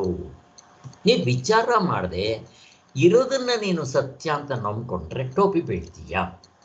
ಬೆಳ್ಳಗಿರೋದೆಲ್ಲ ಹಾಲಲ್ಲ, ಕಂಡಿದ್ದೆಲ್ಲ ಸತ್ಯವಲ್ಲ. ಎದುರುಗಡೆ ಕಾಣೋ ಸೂರ್ಯ ಚಪಾತಿ ಗಾತ್ರ ಇದ್ದರೆ ಅಷ್ಟೇನಾ? ಇಲ್ಲ, ವಿಚಾರ ಮಾಡಬೇಕು. ಅದಕ್ಕೆ ವಿಚಾರಕ್ಕೆ ಹತ್ತಿಸ್ತಾರೆ. ಅವಾಗ ವಿಚಾರ ಮಾಡಿದಾಗ ನಮಗೆ ಸ್ಪಷ್ಟವಾಗಿ ಗೊತ್ತಾಗುತ್ತೆ, ಓಹೋ ಇದು ನಾನಲ್ಲ, ಇದು ನನ್ನದು, ಇದು ಆಬ್ಜೆಕ್ಟ್. ವೇಸ್ಟ್ ಬ್ಯಾಸ್ಕೆಟ್ಗೆ ಹಾಕ್ರಿ, ಅನಿತ್ಯ ಅನಾತ್ಮ ಅನ್ನೋದು ಸ್ಪಷ್ಟವಾಗಿ ಗೊತ್ತಾಗ್ಬಿಡುತ್ತೆ. ಆದ್ದರಿಂದ ತಮ್ಮ ನಿಜವಾದ ಸ್ವರೂಪ ತಿಳ್ಕೊಂಡಿರ್ತಾರೆ. ಎಚ್ಚರದ ಕಣ್ಣಿನಿಂದ ನೋಡಿದಾಗ ಇದರಲ್ಲಿ 2 ಬಗೆಯ ಧರ್ಮಗಳಿರುತ್ತವೆ. ಎಚ್ಚರದ ಕಣ್ಣಿನಿಂದ ಅಂದರೆ ದೃಶ್ಯ ಪ್ರಪಂಚ 2 ಬಗೆಯ ಧರ್ಮಗಳಿರುತ್ತೆ. ಈ ಜೀವಪ್ಪ ಅಂತ ನಾನು ಏನು ಹೇಳ್ತೀನೋ ಅದರಲ್ಲಿ 2 ಬಗೆಯ ಧರ್ಮಗಳು. ಯಾವುದದು ಯಾರಿಗಾದ್ರೂ ಗೊತ್ತಾ? ಪಾಪ ಕಷ್ಟ ನೀವು ಗೆಸ್ ಮಾಡೋದು. ಇನ್ನು ಓದಿ ಹಾವು ಕಂಡ್ರೆ ಓಡೋಗ್ತೀವಿ, ಇದು ಬೆಳ್ಳಿ ಕಂಡ್ರೆ ತಗೊಬೇಕು ಅಂತ ಹೋಗ್ತೀವಿ. ಅದನ್ನೇ ಭೋಕ್ತೃತ್ವ ಅನ್ನೋದು. ಈಗ ಕಂಡ್ರೆ ಭೋಕ್ತೃತ್ವ ಆಗ್ಬೇಕಾದ್ರೆ ಅದು ಹಿಂದೆಗಡೆ ಏನಾಗಿರ್ಬೇಕು? ಏನಿರ್ಬೇಕು? ಕರ್ತೃತ್ವ ಇರ್ಬೇಕು. ಅಲ್ಲಿ ಕರ್ತೃತ್ವ ಭೋಕ್ತೃತ್ವ ಈ ಜೀವಪ್ಪನಿಗೆ 2 ಕಣ್ಣುಗಳಿದ್ದಂಗೆ. ಆದ್ದರಿಂದ ಇವೆರಡು ಇಂಪಾರ್ಟೆಂಟು. ಅಲ್ಲಿ ಏನಾಯಿತು? ಎಚ್ಚರದ ಕಣ್ಣಿನಿಂದ ನೋಡಿದ್ರೆ ಈ ನಾನುವಿಗೆ ಅಲ್ಲಿಗೆ ದಾಗ ಇದರಲ್ಲಿ 2 ಬಗೆಯ ಧರ್ಮಗಳಿರುತ್ತೆ. ನೋಡ್ರಿ, ಧರ್ಮ ಅಂದಿದ ತಕ್ಷಣ ಇದು ಕರ್ತೃತ್ವ, ಭೋಕ್ತೃತ್ವ, ಜ್ಞಾತೃತ್ವ ಶುರುವಾಯಿತು ಅಲ್ವಾ? ಜ್ಞಾತೃತ್ವ ಈ 3 ಸೇರುತ್ತೆ. ನಮ್ಗೆ ಇಲ್ಲಿ ಸದ್ಯಕ್ಕೆ 2 ಸಾಕು. ಇಲ್ಲಿ ಜ್ಞಾತೃತ್ವವನ್ನ ಯಾಕೆ ಅಷ್ಟು ಕನ್ಸಿಡರ್ ಮಾಡಲ್ಲ? ಇಲ್ಲಿ ಹೇಳುವಾಗೆಲ್ಲ ಜೀವಪ್ಪ ಅಂತ ಅಂದಿದ ತಕ್ಷಣ ಕರ್ತೃತ್ವ ಭೋಕ್ತೃತ್ವ 2 ಹೇಳ್ತಾರೆ, ಜ್ಞಾತೃತ್ವ ಹೇಳಲ್ಲ. ಯಾಕೆ? ಅದು ಗಾಢನಿದ್ದೆಯಲ್ಲೂ ಇರುತ್ತೆ ಜ್ಞಾತೃತ್ವ. ಅದು ನಮ್ಮ ಆತ್ಮ ಸ್ವರೂಪನೇ ಆಗಿರುತ್ತೆ. ಅದಕ್ಕೆ ಗಾಢನಿದ್ರಲ್ಲಿ ಕರ್ತೃತ್ವ ಭೋಕ್ತೃತ್ವ ಇರಲ್ವಾ? ಇರಲ್ಲ, ಬರೀ ಜ್ಞಾತೃತ್ವ ಇರುತ್ತೆ. ನೋಡ್ರಿ, ಅದು ಇಂಪಾರ್ಟೆಂಟ್. ಆತ್ಮನು ಅರಿವಿನ ಸ್ವರೂಪನು. ನೀವಲ್ಲಿ ಅರಿವು ಇಲ್ಲದೆ ಹೇಳ್ರಿ ನೋಡೋಣ ಆತ್ಮನ. ಇರವು, ಅರಿವು, ಆನಂದ. ಅರಿವಂದ್ರೆ ಏನಲ್ಲಿ? ಜ್ಯೋತಿ, ಬೆಳಕು, ಜ್ಞಾನ, ಏನ್ ಬೇಕಾದ್ರೂ ಹೇಳ್ಬೋದು. ಅದಕ್ಕೋಸ್ಕರನೇ ಈ ಜೀವಪ್ಪನಲ್ಲೂ ಅರಿವಿರುತ್ತೆ. ಮತ್ತಿದು ಡೂಪ್ಲಿಕೇಟ್ ಸಾಲ ತಗೊಂಬಂದಿರೋ ಅರಿವು ಎಲ್ಲವೂ ಸಾಲ. ಇರವೂ ಸಾಲ, ಅರಿವು ಸಾಲ, ಆನಂದ ಸಾಲ. ಪ್ರಪಂಚದಲ್ಲಿ ಇರೋದೇ ಮುಖ್ಯವಾಗಿ 3 ಸಾಲ ತಗೊಂಡ್ಬರ್ತಾನೆ. ಇವನೆಂತವನು? ಇವನೇ ಸಾಲಗಾರ. ಇವನ್ ನಾನು ಭಿಕ್ಷೆ ಕೇಳದಪ್ಪ, ಏನೋ ಸುಖ ಕೊಡೋ ಅಂತ. ಎಂತ ದಡ್ರು ನಾವು ಅಲ್ವಾ? ಯಾರನ್ನು ಕೇಳಬೇಕು? ಅವರು ಕೇಳಬೇಕು ಅಲ್ವಾ? ಅದಕ್ಕೋಸ್ಕರನೇ ಹೋಗಿದ್ದೆ ಪ್ರೈಮ್ ಮಿನಿಸ್ಟರ್ನ ಕೇಳಬೇಕು. ನಾವು ಬಂದಿದ್ದೆ ಇಲ್ಲಿ ಆ ಪ್ಯೂನ್ ಕೇಳಿದ್ರೆ ಏನು ಉಪಯೋಗ ಅಲ್ವಾ? ಎಷ್ಟು ವ್ಯತ್ಯಾಸ ಇರುತ್ತೆ ನೋಡಿ. ಅಲ್ಲಿಗೆ ಈ ಕರ್ತೃತ್ವ ಭೋಕ್ತೃತ್ವ ಇವೆರಡು ಧರ್ಮಗಳು. ಇಲ್ಲಿ ಧರ್ಮ ಅಂತ ಕರೀತಾರಲ್ಲ, ಕರ್ತೃತ್ವ ಭೋಕ್ತೃತ್ವ ಜ್ಞಾತೃತ್ವ ಮೊದಲು ಈ 3 ಸೇರಿ ನಂತರ ಪ್ರಮಾತೃತ್ವ. ಅದಕ್ಕಿಂತ ಹೊರಗಡೆ ಬಂದರೆ ಇನ್ನೇನೇನಾಗುತ್ತೆ? ಧರ್ಮಗಳು ಅಥವಾ ಎಕ್ಸ್ಟ್ರಾ ಫಿಟ್ಟಿಂಗ್ಸ್ ಏನೇನು ಹೇಳ್ತೀವಿ ನಾವು? ಏನೇನು ಹೇಳ್ಬೋದು? ಕಷ್ಟ ಇದೆಯಾ? ಈಗ ನೀವೆಲ್ಲ ಹೇಳಿದ್ದೀರಾ. ಗೌಣಾತ್ಮ ಅಲ್ಲ, ಗೌಣಾತ್ಮ ಸರಿ. ಗೌಣಾತ್ಮಕ್ಕಿಂತ ಮೊದಲು ಇಲ್ಲಿ ಅಂತಃಕರಣ, ಅಲ್ಲಿಗೆ ಚಿತ್ತ, ಅಹಂಕಾರ, ಚಿತ್ತ, ಬುದ್ಧಿ, ಮನಸ್ಸು, ಆಮೇಲೆ ಪ್ರಾಣಗಳು, ಜ್ಞಾನೇಂದ್ರಿಯಗಳು, ಕರ್ಮೇಂದ್ರಿಯಗಳು, ಇವುಗಳು ಕೂಡ ಧರ್ಮವೇ ಅಲ್ವಾ? ಧರ್ಮ. ಈ ಶರೀರ ಪೂರ್ತಿ ಯಾತ್ರಿಂದ ಬಂದಿದೆ? ಶರೀರ ಬರೋದಕ್ಕೆ ಕಾರಣ ಏನು? ಪಂಚಭೂತಗಳು ಸರ್, ಪಂಚಭೂತ ಸರಿ, ಪಂಚಭೂತ. ಪಂಚಭೂತಗಳಿಂದ ಬಂದಿದೆ. ಪಂಚಭೂತಗಳಿಂದ ಮಾಡಿದೆ. ಅದು ಒಂದು ರಾ ಮೆಟೀರಿಯಲ್ ಇದ್ದಂಗೆ. ಅದು ಮೆಟೀರಿಯಲ್. ಬಟ್ ಆ ಮೆಟೀರಿಯಲ್ ಬರಬೇಕಾದ್ರೆ ಯಾವ್ದು ಕಾರಣ? ಶರೀರ ಬರೋದಕ್ಕೆ ಕಾರಣ ಏನು? ಕರ್ಮ. ಪುಣ್ಯಗಳು ಮಾಡಿ. ಕರ್ಮ, ಪಾಪ, ಪುಣ್ಯ. ಅದು ಎಷ್ಟು ಚೆನ್ನಾಗಿದೆ ನೋಡಿ. ಶರೀರ ಬರೋದಕ್ಕೆ ಕಾರಣ ಅವರವರು ಮಾಡಿ ಪಾಪ ಪುಣ್ಯ. ನಚಿಕೇತ ಯಮಧರ್ಮರಾಜನ ಹತ್ರ ಕಠೋಪನಿಷತ್ನಲ್ಲಿ ಕೇಳ್ಕೊಳ್ಳೋದು, ಧರ್ಮ ಅಧರ್ಮವನ್ನ ಮೀರಿದ್ರು ನನಗಿರಕ್ ಬರುತ್ತಾ? ಅವನ ಪ್ರಶ್ನೆ ಅಷ್ಟೇ. ಬಟ್ ಅರ್ಥ ಏನು? ಅರ್ಥ? ಶರೀರ ಇಲ್ಲದೆ ಇದ್ರು ಇರಕ್ ಬರುತ್ತೆ. ಶರೀರ ಇಲ್ಲದೆ ಇದ್ರು ನನಗೆ ಇರಕ್ ಬರುತ್ತಾ ಅಂತಾನೆ. ಫಸ್ಟ್ ಕ್ಲಾಸ್ ಆಗಿರ್ಬೋದು ಅಂತಾನೆ. ಕೊನೆಗೆ ಅವನು ಮನಸ್ಸಿಲ್ದೇ ಇದ್ರೆ ಇರ್ಬೋದು, ಬುದ್ಧಿ ಇಲ್ಲದೆ ಇದ್ರೆ ಇರ್ಬೋದು, ಚಿತ್ತ ಇಲ್ಲದೆ ಇದ್ರೆ ಇರ್ಬೋದು, ಅಹಂಕಾರ ಇಲ್ಲದೆ ಇದ್ರೆ ಇರ್ಬೋದು. ಕೊನೆಗೆ ಅವನು ಡೌಟ್ ಬರುತ್ತೆ, ಪ್ರಾಣ ಇಲ್ಲದೆ ಇದ್ರೆ ಏನಪ್ಪಾ ಅಂತ. ಇನ್ನೂ ಚೆನ್ನಾಗಿರ್ಬೋದು ಅಂತಾನೆ. ಎಷ್ಟು ಚೆನ್ನಾಗಿದೆ ನೋಡ್ರಿ. ಹೇಗಿದೆ ಇದರ ಅರ್ಥ? ಏನು? ಪ್ರಾಣ ಇಲ್ಲದೆ ಇದ್ರೂ ಇರಕ್ ಬರುತ್ತೆ ಅಂತಂದ್ರೆ ಹೇಗೆ? ಪ್ರಾಣ ಇಲ್ದಿದ್ರೆ ಸತ್ತೋಗುತ್ತಾನೆ ನಾವು. ಕಲ್ಪನಾ, ಏನ್ ಹೇಳ್ತೀರಮ್ಮ ಇದಕ್ಕೆ? ಪ್ರಾಣ ಇಲ್ಲದೆ ಇದ್ರೂ ಇರಕ್ ಬರುತ್ತೆ ಅಂದ್ರೆ ಅರ್ಥ ಏನು? ಆತ್ಮನಾಗಿರುತ್ತೇವೆ ಅಂತ. ಸರಿ, ಮತ್ತೆ ಪ್ರಾಣ ಇಲ್ಲದೆ ಇದ್ರೆ ಹೇಗೆ? ಆತ್ಮನಿಗೆ ಹುಟ್ಟು ಸಾವಿಲ್ಲವಲ್ಲ ಸರ್. ಜೀವಪ್ಪ. ಆತ್ಮನಿಗೆ ಹುಟ್ಟು ಸಾವದ ಪ್ರಶ್ನೆ ಬರಲಿಲ್ಲ. ಪ್ರಾಣ ಪ್ರಶ್ನೆ. ಅಪ್ರಾಣನು, ಅಪ್ರಾಣನು, ಅಮನಸ್ಕನು ಅವನು. ಆತ್ಮ ಇರೋದಕ್ಕೆ ಆತ್ಮ ಉಸಿರಾಡ್ಬೇಕೇನೋ? ಈಗ ಅಪ್ರಾಣ. ಈ ಪ್ರಾಣಗಳನ್ನ ಆತ್ಮ ಅಂತೀರಾ ಅನಾತ್ಮ ಅಂತೀರಾ? ಅನಾತ್ಮ. ಅನಾತ್ಮ ಸರ್. ಹೇಗೆ ಹೇಳ್ತೀರಾ ಅನಾತ್ಮ ಅಂತ? ಅನಾತ್ಮ ಅನ್ಬೇಕಾದ್ರೆ ಅದಕ್ಕೆ ಏನೇನು ಕ್ವಾಲಿಫಿಕೇಶನ್ ಇರಬೇಕು? ಹೇಳಿ ಚಂದ್ರಕಲಾ ಅವ್ರೆ. ಎಕ್ಸಿಸ್ಟೆನ್ಸ್ ಇಲ್ವಲ್ಲ? ಏನಂದ್ರಿ? ಪ್ರಾಣಿಗಳಿಗೆ ಅದು ಸ್ವತಃ ಏನು ಇರಕ್ಕಾಗಲ್ಲ. ಅವನು ಆತ್ಮನಿಂದ ಬಂದಿದ್ದಾನೆ. ಅದು ಕರೆಕ್ಟು. ನನ್ಗೆ ಹೆಂಗ್ ಕನ್ಫರ್ಮ್ ಆಗ್ಬೇಕು? ಪ್ರಾಣಗಳು ಅನಾತ್ಮ. ಗಾರ್ಡನ್ ಇದ್ರಲ್ಲಿ ಪ್ರಾಣನ ಅನುಭವನೂ ಇಲ್ಲ ಸರ್. ಪ್ರಾಣನ ಅನುಭವನೂ ಇಲ್ಲ ಅನ್ನುತ್ತೆ. ಪ್ರಾಣನಿದ್ರೆ ಅನುಭವದಿಂದ ನೋಡ್ಕೊಂಡ್ರೆ ಸರಿ. ಈಗ ನನಗೆ ಸ್ವಲ್ಪ ಥಿಯರಿಟಿಕಲ್ ನಾಲೆಡ್ಜ್ ಬೇಕು. ಕುಂಭಕ ಇದೆಲ್ಲ ಮಾಡ್ತಿರಲ್ಲ, ಅವಾಗ ಉಸಿರನ್ನ ಬಿಗಿ. ಅಲ್ಲಿಗೆ ವೇರಿಯೇಷನ್ಸ್ ಮಾಡ್ಕೋಬಹುದು. ಪ್ರಾಣನ ಸ್ವಲ್ಪ ಹೊತ್ತು ನಾನು ಬಿಗಿ ಹಿಡ್ಕೋಬಹುದು ತಾನೆ, ಆಗತ್ತೆ. ಈಗ ಅದನ್ನ ಒಳಗೆ ಎಳ್ಕೊಂಡು ಕುಂಭಕ ಮಾಡ್ಕೋಬಹುದು ತಾನೆ. ಪ್ರಾಣ ಆಯಾಮ ಅರ್ಥ ಏನು? ಪ್ರಾಣವನ್ನ ಎಕ್ಸ್ಟೆಂಡ್ ನಾನು ಎಲಾಬ್ರೇಟ್ ಮಾಡ್ಕೋಬಹುದು. ಪ್ರಾಣವನ್ನ ಜೋರಾಗಿ ಹೇಳ್ಕೊಂಡು ಅದನ್ನು ಎಕ್ಸ್ಪ್ಯಾಂಡ್ ಮಾಡ್ಕೋಬಹುದು. ಅಲ್ಲಿಗೆ ಏರುಪೇರು ಮಾಡ್ಕೋಬಹುದು. ಇಲ್ಲಿ ಒಂದು ಸ್ವಲ್ಪ ಹೊತ್ತು ಬಿಗಿ ಹಿಡಿಬಹುದು. ಇದರರ್ಥ ಏನು? ಹೀಗೆ ಮಾಡ್ಕೋಬಹುದು ಅಂದಿದ ತಕ್ಷಣ ಪ್ರಾಣನು ಅನಾತ್ಮ ಅಂತ ಆಯ್ತು ಸರ್. ಸರಿ, ಹೇಗೆ ಅರ್ಥ? ಕರೆಕ್ಟ್. ಹೇಗೆ?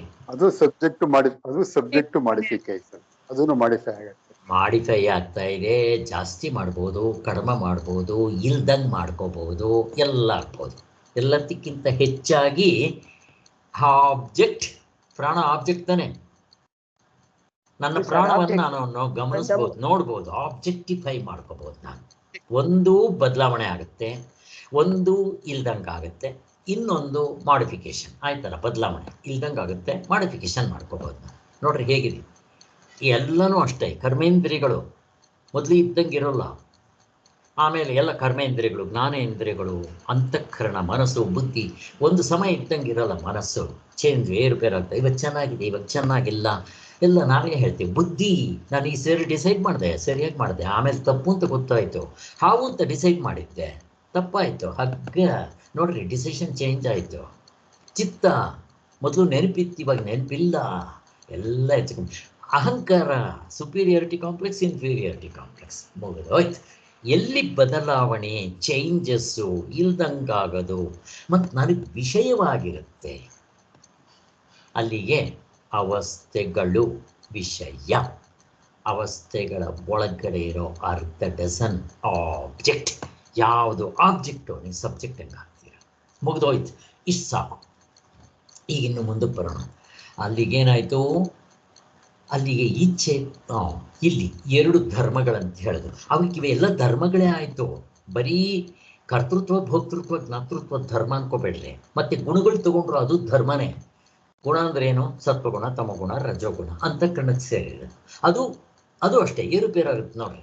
ಆ ಥರ ಏರುಪೇರು ಇದ್ದೇ ಇದ್ದರೆ ತಮಗುಣದಿಂದ ರಜಗುಣಕ್ಕೆ ಬರ್ಬೋದು, ರಜಗುಣದಿಂದ ಸತ್ವಗುಣ, ಸತ್ವಗುಣದಿಂದ ಗುಣಾತೀತ ಆಗ್ಬೋದು ಅಂತ ಹೇಳಿದ ಮೇಲೆ ಅದು ಬದಲಾವಣೆ ಮಾಡ್ಕೋಬೋದು, ಇಲ್ದಂಗೆ ಮಾಡ್ಕೋಬೋದು. ನಿದ್ದೆಯಲ್ಲಿ ಇವು ಯಾವುದೂ ಇರೋಲ್ಲ. ಇಲ್ಲದೇ ಇದ್ರೆ ನಾನೇ ಇರ್ತೀನಿ. ಯಾವುದರಿಂದ ಗೊತ್ತಾಯಿತೋ ಅದು ಅರಿವು. ಹೇಗೆ ಅನುಭವದಿಂದ ನೋಡಿಕೊಂಡಾಗ ಸುಲಭ ಆಗುತ್ತೆ ಅನ್ನೋದಕ್ಕೆ ಅಲ್ಲಿಗೆ ಕರ್ತೃತ್ವ, ಭೋಕ್ತೃತ್ವ ಎಂದು ಕರೀತಾರೆ. ಬೇಕಾದನ್ನು ಪಡೆಯುವುದಕ್ಕೂ ಬೇಡವಾದನ್ನು ತಪ್ಪಿಸಿಕೊಳ್ಳುವುದಕ್ಕೂ ಮಾಡುವ ಕೆಲಸದಲ್ಲಿ ತೊಡಗುವ ಶಕ್ತಿಯ ಕರ್ತೃತ್ವ. ಈಗ ನಮಗೆಲ್ಲ ಹಾವಿಂದು ಗೊತ್ತು, ಬೆಳ್ಳಿದು ಗೊತ್ತು.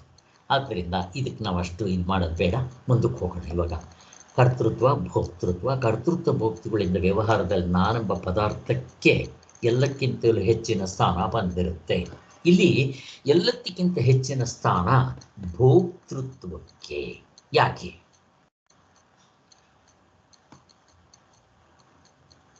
ನಾವು ಕರ್ಮ ಮಾಡೋದೇ ಅನುಭವಿಸೋದಕ್ಕೆ, ಅದನ್ನ ಫಲ ಅನುಭವಿಸೋದಕ್ಕೆ. ನೀವು ಕರ್ಮ ಮಾಡೋದು ಫಲ ಅನುಭವಿಸೋಕ್ಕೆ.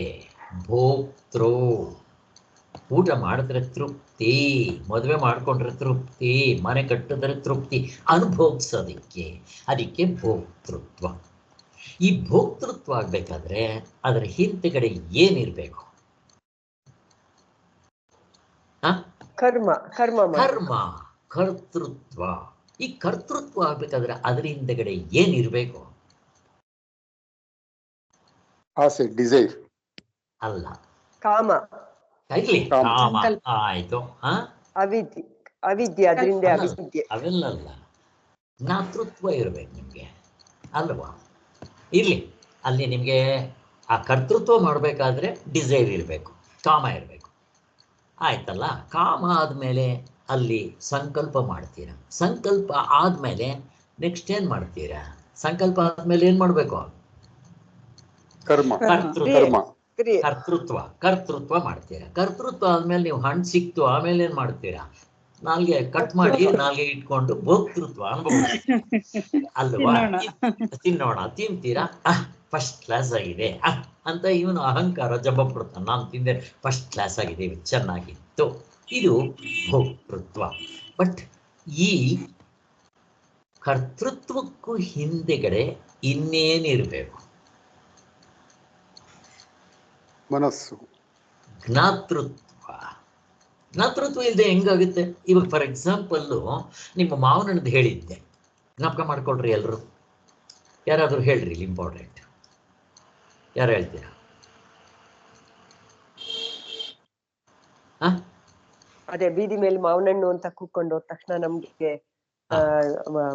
ನಾವು ಕರ್ಮೇಂದ್ರಿಯಗಳಿಂದ ಹೋಗ್ತೀವಿ ಹೊರಗಡೆಗೆ, ಅಲ್ಲಿ ವಿಚಾರ ಮಾಡ್ತೀವಿ. ಮನಸ್ಸು ಒಳಗಡೆ ನಮ್ಗೆ ಹಿಂದಿನ ದಿವಸ ಹಿಂದಿನ ವರ್ಷ ತಿಂದಿದ್ದ ಅನುಭವ ಇರುತ್ತೆ.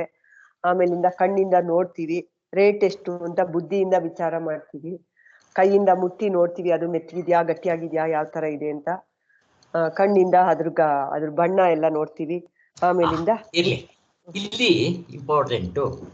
ಈಗ ಫಾರ್ ಎಕ್ಸಾಂಪಲ್ ನಾನು ಮನೇಲಿ ಇರ್ತೀನಿ, ಯಾವನೋ ಮಾವನಣ್ಣು ಅಂತ ಕೂಗ್ತಾನೆ, ನನ್ನ ಕಿವಿಗೆ ಬಿತ್ತು. ಏನದು? ಜ್ಞಾನ ಆಯಿತು, ಮಾವಿನ ಹಣ್ಣಿನ ಜ್ಞಾನ. ಅಥವಾ ನಾನು ಹೋಗ್ತಾ ಇರ್ತೀನಿ, ನನ್ನ ಕಣ್ಣಿಗೆ ಮಾವಿನ ಹಣ್ಣು ಸಿಕ್ತು, ಸಮ್ಮರ್ರು, ಮೊದಲನೇ ಸಾರಿ, ಅಬ್ಬೋ ಸಮ್ಮರ್ರು, ಮಾವಿನ ಹಣ್ಣು ಬಂದ್ಬಿಟ್ಟಿದೆ, ಏನಾಯಿತು? ಜ್ಞಾನ ಆಯಿತು. ನಿಮಗೆ ಜ್ಞಾನ ಆಗಿದ ತಕ್ಷಣ ಈಗ ಕಾಮ ತಿನ್ನಬೇಕು ಅಂತ, ಅದು ಹಿಂದಿನ ಸಂಸ್ಕಾರ ಇರುತ್ತೆ, ಬಿಡ್ರಿ, ನಮ್ಗೆ ಅವೆಲ್ಲ ಬೇಕಾಗಿಲ್ಲ. ಕಾಮ ಆಗಿದ ತಕ್ಷಣ ನೀವೇನು ಮಾಡ್ತೀರಾ? ಗಾಡಿ ಅವನ ಹತ್ರ ಹೋಗ್ತೀರಾ, ಎಲ್ಲ ಚೌಕಾಸಿ ಮಾಡ್ತೀರಾ, ಕರ್ತೃತ್ವ ಆಯಿತು. ಆಮೇಲೆ ಏನು ಮಾಡ್ತೀರಾ?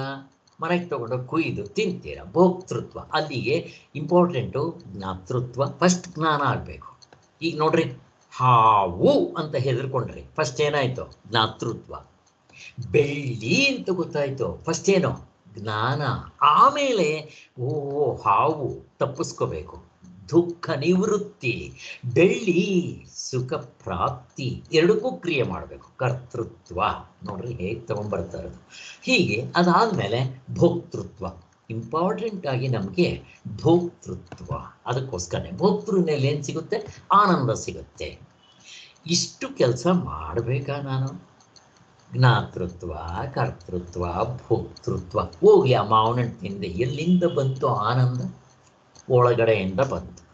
ನಿಮಗೆ ಗೊತ್ತಾದ ಮೇಲೆ ಋಷಿ ಮುನಿಗಳು ಯೋಚನೆ ಮಾಡಿದ್ದು, ಅಯ್ಯೋ ದೊಡ್ಡ ಮುಂಡೆವ, ಇದಕ್ಕೆ ಸ್ಟಿಮ್ಯುಲೇಷನ್ ಅಷ್ಟೇ. ಮಾವನಣ್ಣು ತಿಂದರೆ ಆ ಮನಸ್ಸು ಹೀಗಿರೋದು ನಿಂತ್ಕೊಳ್ಳುತ್ತೆ, ಒಳಗಡೆ ಇರೋ ಆನಂದ ಹೊಡೆಯುತ್ತೆ.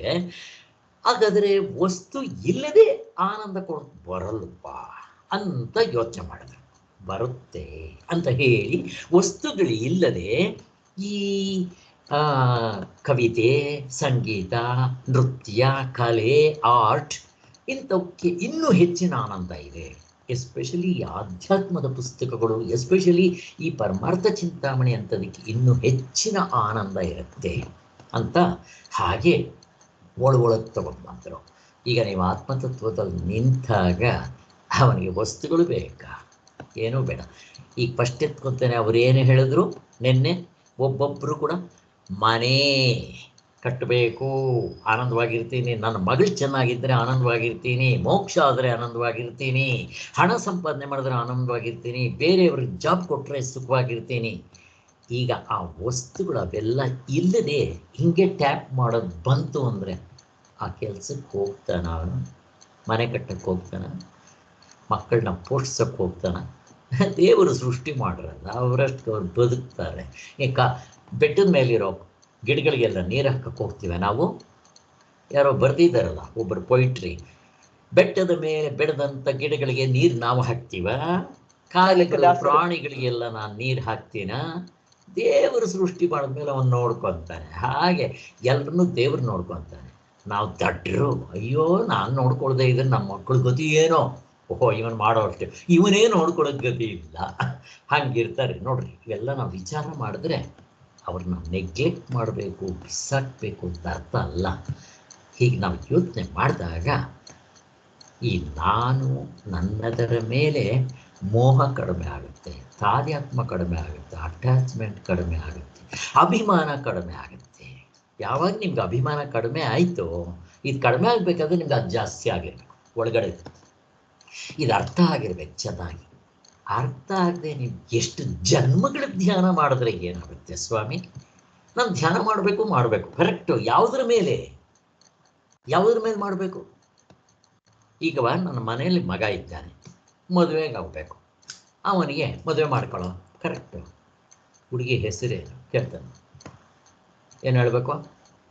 ಇವಾಗ ಲಕ್ಷ್ಮೀ ಸರಸ್ವತಿ ಹೇಳಂಗಿಲ್ಲ, ಇನ್ನೇನಾದ್ರು ಅಂತ ಹೇಳಬೇಕು. ಯಾವುದು?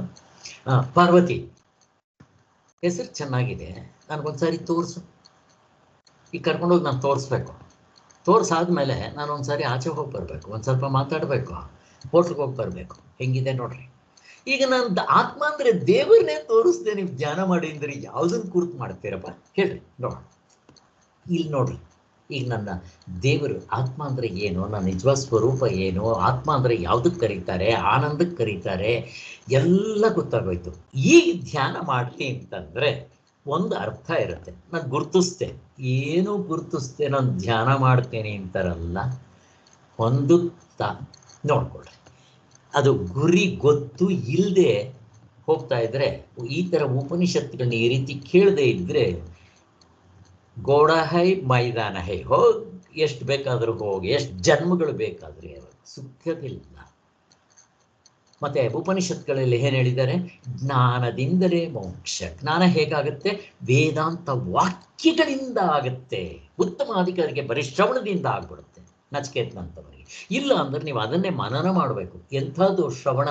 ಇಂಥದ್ದು verification at the time of listening ಆದರೆ ಶ್ರವಣ, verification at the time of ಆದರೆ ಅದು ಮನನ. ಹೇಗೆ ಧ್ಯಾನ? ಏನು ಮಾಡದೆ ಸುಮ್ಮನೆ ಇರಬೇಕು. ಅದಕ್ಕೋಸ್ಕರ ಇರಲಿ. ಇಷ್ಟು ಇವಾಗ ಗೊತ್ತಾಯ್ತಲ್ಲ ನಮಗೆ. ಅಲ್ಲಿಗೆ ನಾನೆಂಬ ಪದಾರ್ಥಕ್ಕೆ ಎಲ್ಲಕ್ಕಿಂತ ಹೆಚ್ಚಿನ ಸ್ಥಾನ ಬರುತ್ತದೆ. ಇಲ್ಲಿ ನಾನು ಅಂತಂದರೆ ಆತ್ಮ. ಈ ಕರ್ತೃಭೋಕ್ತೃತ್ವ ವ್ಯಾಪಾರವು ನಡೆದುಕೊಂಡು ಹೋಗುವಂತೆ ವಿಷಯಗಳು, ಕರ್ಣಗಳು, ಕರ್ಮ ಇವೆಲ್ಲ, ಈ ಗೌಣಾತ್ಮ, ಮಿಥ್ಯಾತ್ಮಗಳು ಇವೆಲ್ಲ ಬೇಕಾಗತ್ತೆ. ನೀವು ಆತ್ಮತತ್ವದಲ್ಲಿ ನಿಂತರೆ ಯಾವುದೂ ಬೇಕಾಗಲ್ಲ.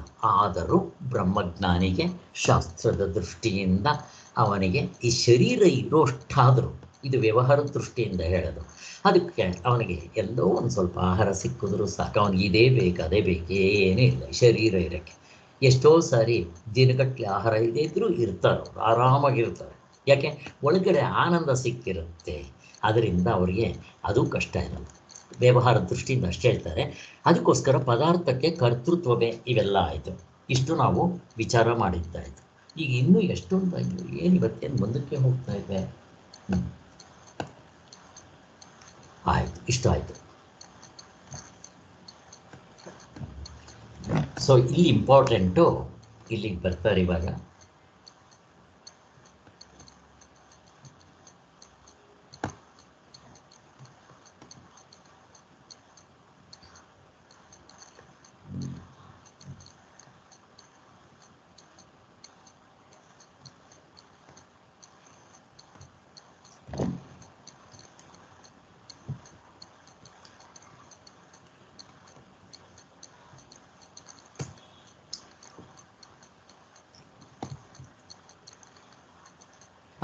ಇಲ್ಲಿ ನಾವು ಒಂದು ಪಾಯಿಂಟ್ ಬಿಟ್ಟಿದ್ವಿ, ಅದನ್ನು ಮಾಡಬೇಕಾಗತ್ತೆ ಇವಾಗ. ಈಗ ಎಲ್ಲದಕ್ಕಿಂತ ಹತ್ತಿರ ಅಂತಂದರೆ ನಾವು ಆಧ್ಯಾತ್ಮಿಕ ಪ್ರಪಂಚಕ್ಕೆ ಬರೋಣ. ಇಲ್ಲಿ ಅಂದರೆ ಮಿಥ್ಯಾತ್ಮಕ್ಕೆ ಬರೋಣ. ಇಲ್ಲಿ ಶರೀರ ದೂರ ಇದೆ, ಇರಲಿ. ಯಾಕೆ? ಶರೀರ ಆದಮೇಲೆ ಶರೀರಕ್ಕಿಂತ ಹತ್ತಿರ ಪ್ರಾಣ ಪಂಚಕೋಶಗಳು ಜ್ಞಾಪಕ ಮಾಡಿಕೊಡ್ರಿ. ಈಗ ನಾವು ಇಷ್ಟೊತ್ತು ಮಾಡಿದ್ವಲ್ಲ, ಇದರ ಸಾರಾಂಶ. ಪಂಚಕೋಶಗಳು ಜ್ಞಾಪಕ ಮಾಡಿಕೊಂಡಾಗ ಪಂಚಕೋಶಗಳಲ್ಲಿ ಹೊರಗಡೆ ಇರೋ ಶರೀರ ಯಾವುದು? ಪಾಪ ಪಂಚಕೋಶ ಕೇಳಿದರೆ ಗೊತ್ತಾಗುತ್ತೆ. ಯಾವುದು ಹೊರಗಡೆ ಇರೋ ಶರೀರ? ಪಂಚಕೋಶಗಳಲ್ಲಿ ಅನ್ನಕೋಶ, ಅನ್ನಮಯ ಕೋಶ. ಅದಕ್ಕಿಂತ ಒಳಗಡೆದು ಮನೋಮಯ. ಯಾರಾದರೂ? ಪ್ರಾಣಮಯ. ಪ್ರಾಣಮಯ. ಅದಕ್ಕಿಂತ ಒಳಗಿಂದು ವಿಜ್ಞಾನಮಯನ ಸರ್? ವಿಜ್ಞಾನಮಯ, ಕರೆಕ್ಟ್. ಮನೋಮಯ. ಅದಕ್ಕಿಂತ ಒಳಗಿಂದು ಜ್ಞಾನಮಯ. ವಿಜ್ಞಾನಮಯ.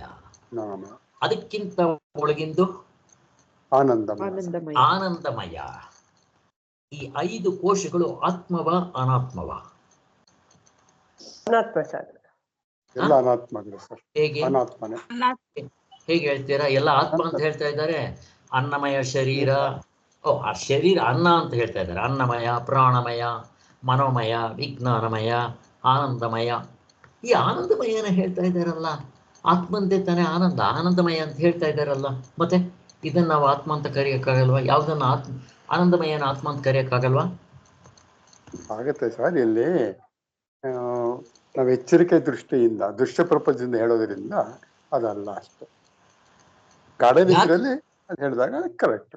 ಗಾಢನಿದ್ರಲ್ಲಿ ಕರೆಕ್ಟ್ ಅದು ಅಲ್ಲ. ಅದಕ್ಕೆ ಇನ್ನೊಂದು ಬಂದಿಲ್ಲ. ಆಯಿತು, ಅದಲ್ಲ. ಈಗ ನಾವು ಒಂದಕ್ಕಿಂತ ಒಂದು ಹೇಗೆ ಮುಖ್ಯ ಅಂತ ತೋರಿಸ್ಕೊಂಡು ಹೋದ್ವಿ. ಈಗ ಈ ಎಲ್ಲದರಲ್ಲೂ ತುಂಬ ಹೊರಗಡೆ ಇರೋದು ಅನ್ನಮಯ ಶರೀರ. ಸೊ ಈ ಅನ್ನಮಯ ಶರೀರಕ್ಕಿಂತ ಪ್ರಾಣಮಯ, ಇಲ್ಲಿರೋದು 5 ಕೋಶಗಳು ತಗೊಳ್ತಾರೆ. ಅಲ್ಲಿ ಕರ್ಮೇಂದ್ರಿಯಗಳು, ಜ್ಞಾನೇಂದ್ರಿಯಗಳು ಅನ್ನಮಯ ಶರೀರಕ್ಕೆ ಸೇರ್ಕೊಂಡ್ಬಿಡುತ್ತೆ. ಹಾಗಿಂದ ಓಕೆ. ಈಗ ನಮ್ಗೆ ಇದು ಅರ್ಥ ಆಗಬೇಕು. ಅನ್ನಮಯಕ್ಕಿಂತ ಪ್ರಾಣಮಯ ಶ್ರೇಷ್ಠ, ಪ್ರಾಣಮಯಕ್ಕಿಂತ ಮನೋಮಯ ಅಂದರೆ ಮನಸ್ಸು, ಅದಕ್ಕಿಂತ ವಿಜ್ಞಾನಮಯ ಬುದ್ಧಿ, ಮತ್ತು ಇಲ್ಲಿ ಚಿತ್ತಗಿತ್ತೆಯನ್ನು ತಗೊಳ್ಳಲ್ಲ. ಅಲ್ಲಿಂದ ಆನಂದಮಯ ತಗೊಂಡ್ಬಿಡ್ತಾರೆ. ಆದ್ದರಿಂದ ಇಷ್ಟು ತಗೊಂಡಾಗ ಎಲ್ಲ ಒಂದಕ್ಕಿಂತ ಒಂದು ಸೂಕ್ಷ್ಮ ಒಳಗಿದೆ, ಎಲ್ಲವೂ ಅನಾತ್ಮವೇ. ಆದ್ದರಿಂದ ಇವಾಗ ಪ್ರಾಣಮಯ ಶರೀರಕ್ಕಿಂತ ಪ್ರಾಣಮಯ ತುಂಬ ಇದು ಶ್ರೇಷ್ಠ, ಅದು ಒಳಗಿದೆ. ಮತ್ತು ಇನ್ನೊಂದು ಸ್ಥೂಲ ಸೂಕ್ಷ್ಮ ಕೂಡ ತಗೊಂಡೋಗ್ಬೋದು ನೀವು. ಇಲ್ಲಿ ಸ್ಥೂಲ ಸೂಕ್ಷ್ಮ ಅಂದರೆ ಅರ್ಥ ಏನು? ಯಾರಿಗಾದ್ರೂ ಹೇಳಕ್ಕೆ ಬರುತ್ತಾ? ಈಗ ಇವೆರಡರಲ್ಲಿ ಅನ್ನಮಯ, ಪ್ರಾಣಮಯ, ಇವೆರಡರಲ್ಲಿ ಸ್ಥೂಲ ಯಾವುದು? ಅನ್ನಮಯ ಸ್ಥೂಲ.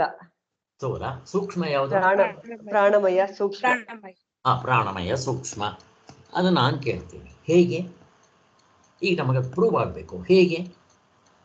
ಅನುಭವದಲ್ಲಿ ಹೇಗೆ? ನಾನು ಹೇಳ್ತೀನಿ, ಪ್ರಾಣಗಳೇ ಸರ್. ಭೂಮಿ ತತ್ವ ಸ್ಥೂಲ, ಭೂಮಿ ಫಸ್ಟ್ ಹೌದು, ಸ್ಥೂಲ. ಅದ್ರ ಹಿಂದೆ ವಾಯು, ಅದು ಜಲ, ಅದರಿಂದ ಸ್ವಲ್ಪ ಸೂಕ್ಷ್ಮ. ಅದ್ರ ಹಿಂದೆ ವಾಯು, ಅದ್ರ ಹಿಂದೆ ಬೆಂಕಿ, ಅದರಿಂದ ಆಕಾಶ.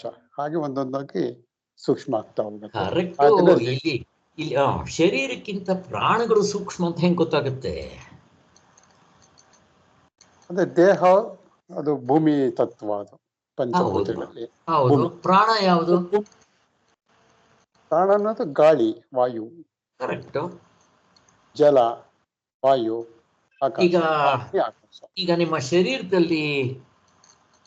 ಶರೀರದಲ್ಲಿ ಪ್ರಾಣತತ್ವ ಇಲ್ವಾ? ಅಗ್ನಿ ತತ್ವ ಇಲ್ವಾ? ವಾಯು ತತ್ವ ಇಲ್ವಾ? 5 ಪಂಚಭೂತಗಳ ತತ್ವ ಇಲ್ವಾ ಶರೀರದಲ್ಲಿ? ಇದೆ, 5 ಇದೆ. ಬಟ್ ಅದು ಹಿಂದೆ ಹೋದ್ರೆ ಒಂದಿರಲ್ವಲ್ಲ. ಸರಿ. ಈಗ ಹೋದ್ರೆ ಒಂದಿರಲ್ಲ. ಈಗ ನೀವು ಪಂಚಭೂತಗಳಿಗೆ ಇದನ್ನು ಹೋಲಿಸ್ತಾ ಇದ್ದೀರಾ.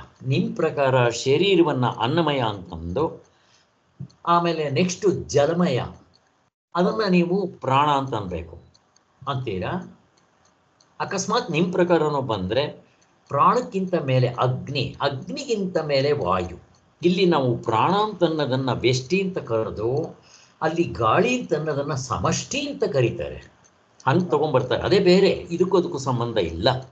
ಇಲ್ಲಿ ನನಗೆ ಇಂಪಾರ್ಟೆಂಟ್ ಏನು ಅಂದರೆ, ಯಾವುದು ಸೂಕ್ಷ್ಮ ಸ್ಥೂಲ ಅಂತಂದರೆ, ಸ್ಥೂಲ ಅಂತಂದರೆ ಹೊರಗಡೆ ಇರುತ್ತೆ, ಅದಕ್ಕೆ ಕೆಪಾಸಿಟಿ ಕಡಿಮೆ ಇರುತ್ತೆ, ಮತ್ತು ವ್ಯಾಪ್ತಿ ಕಡಿಮೆ ಇರುತ್ತೆ. ಕೆಪಾಸಿಟಿ ಅನ್ನೋದಕ್ಕಿಂತ ವ್ಯಾಪ್ತಿ ಕಡಿಮೆ ಇರುತ್ತೆ. ಇವಾಗ ಪ್ರಾಣ ಸೂಕ್ಷ್ಮ ಅಂದಿದ ತಕ್ಷಣ ಅಲ್ಲಿ ನಾವು ಪ್ರಾಣವೇ ಶರೀರವನ್ನೆಲ್ಲ ವ್ಯಾಪಿಸಿದೆ.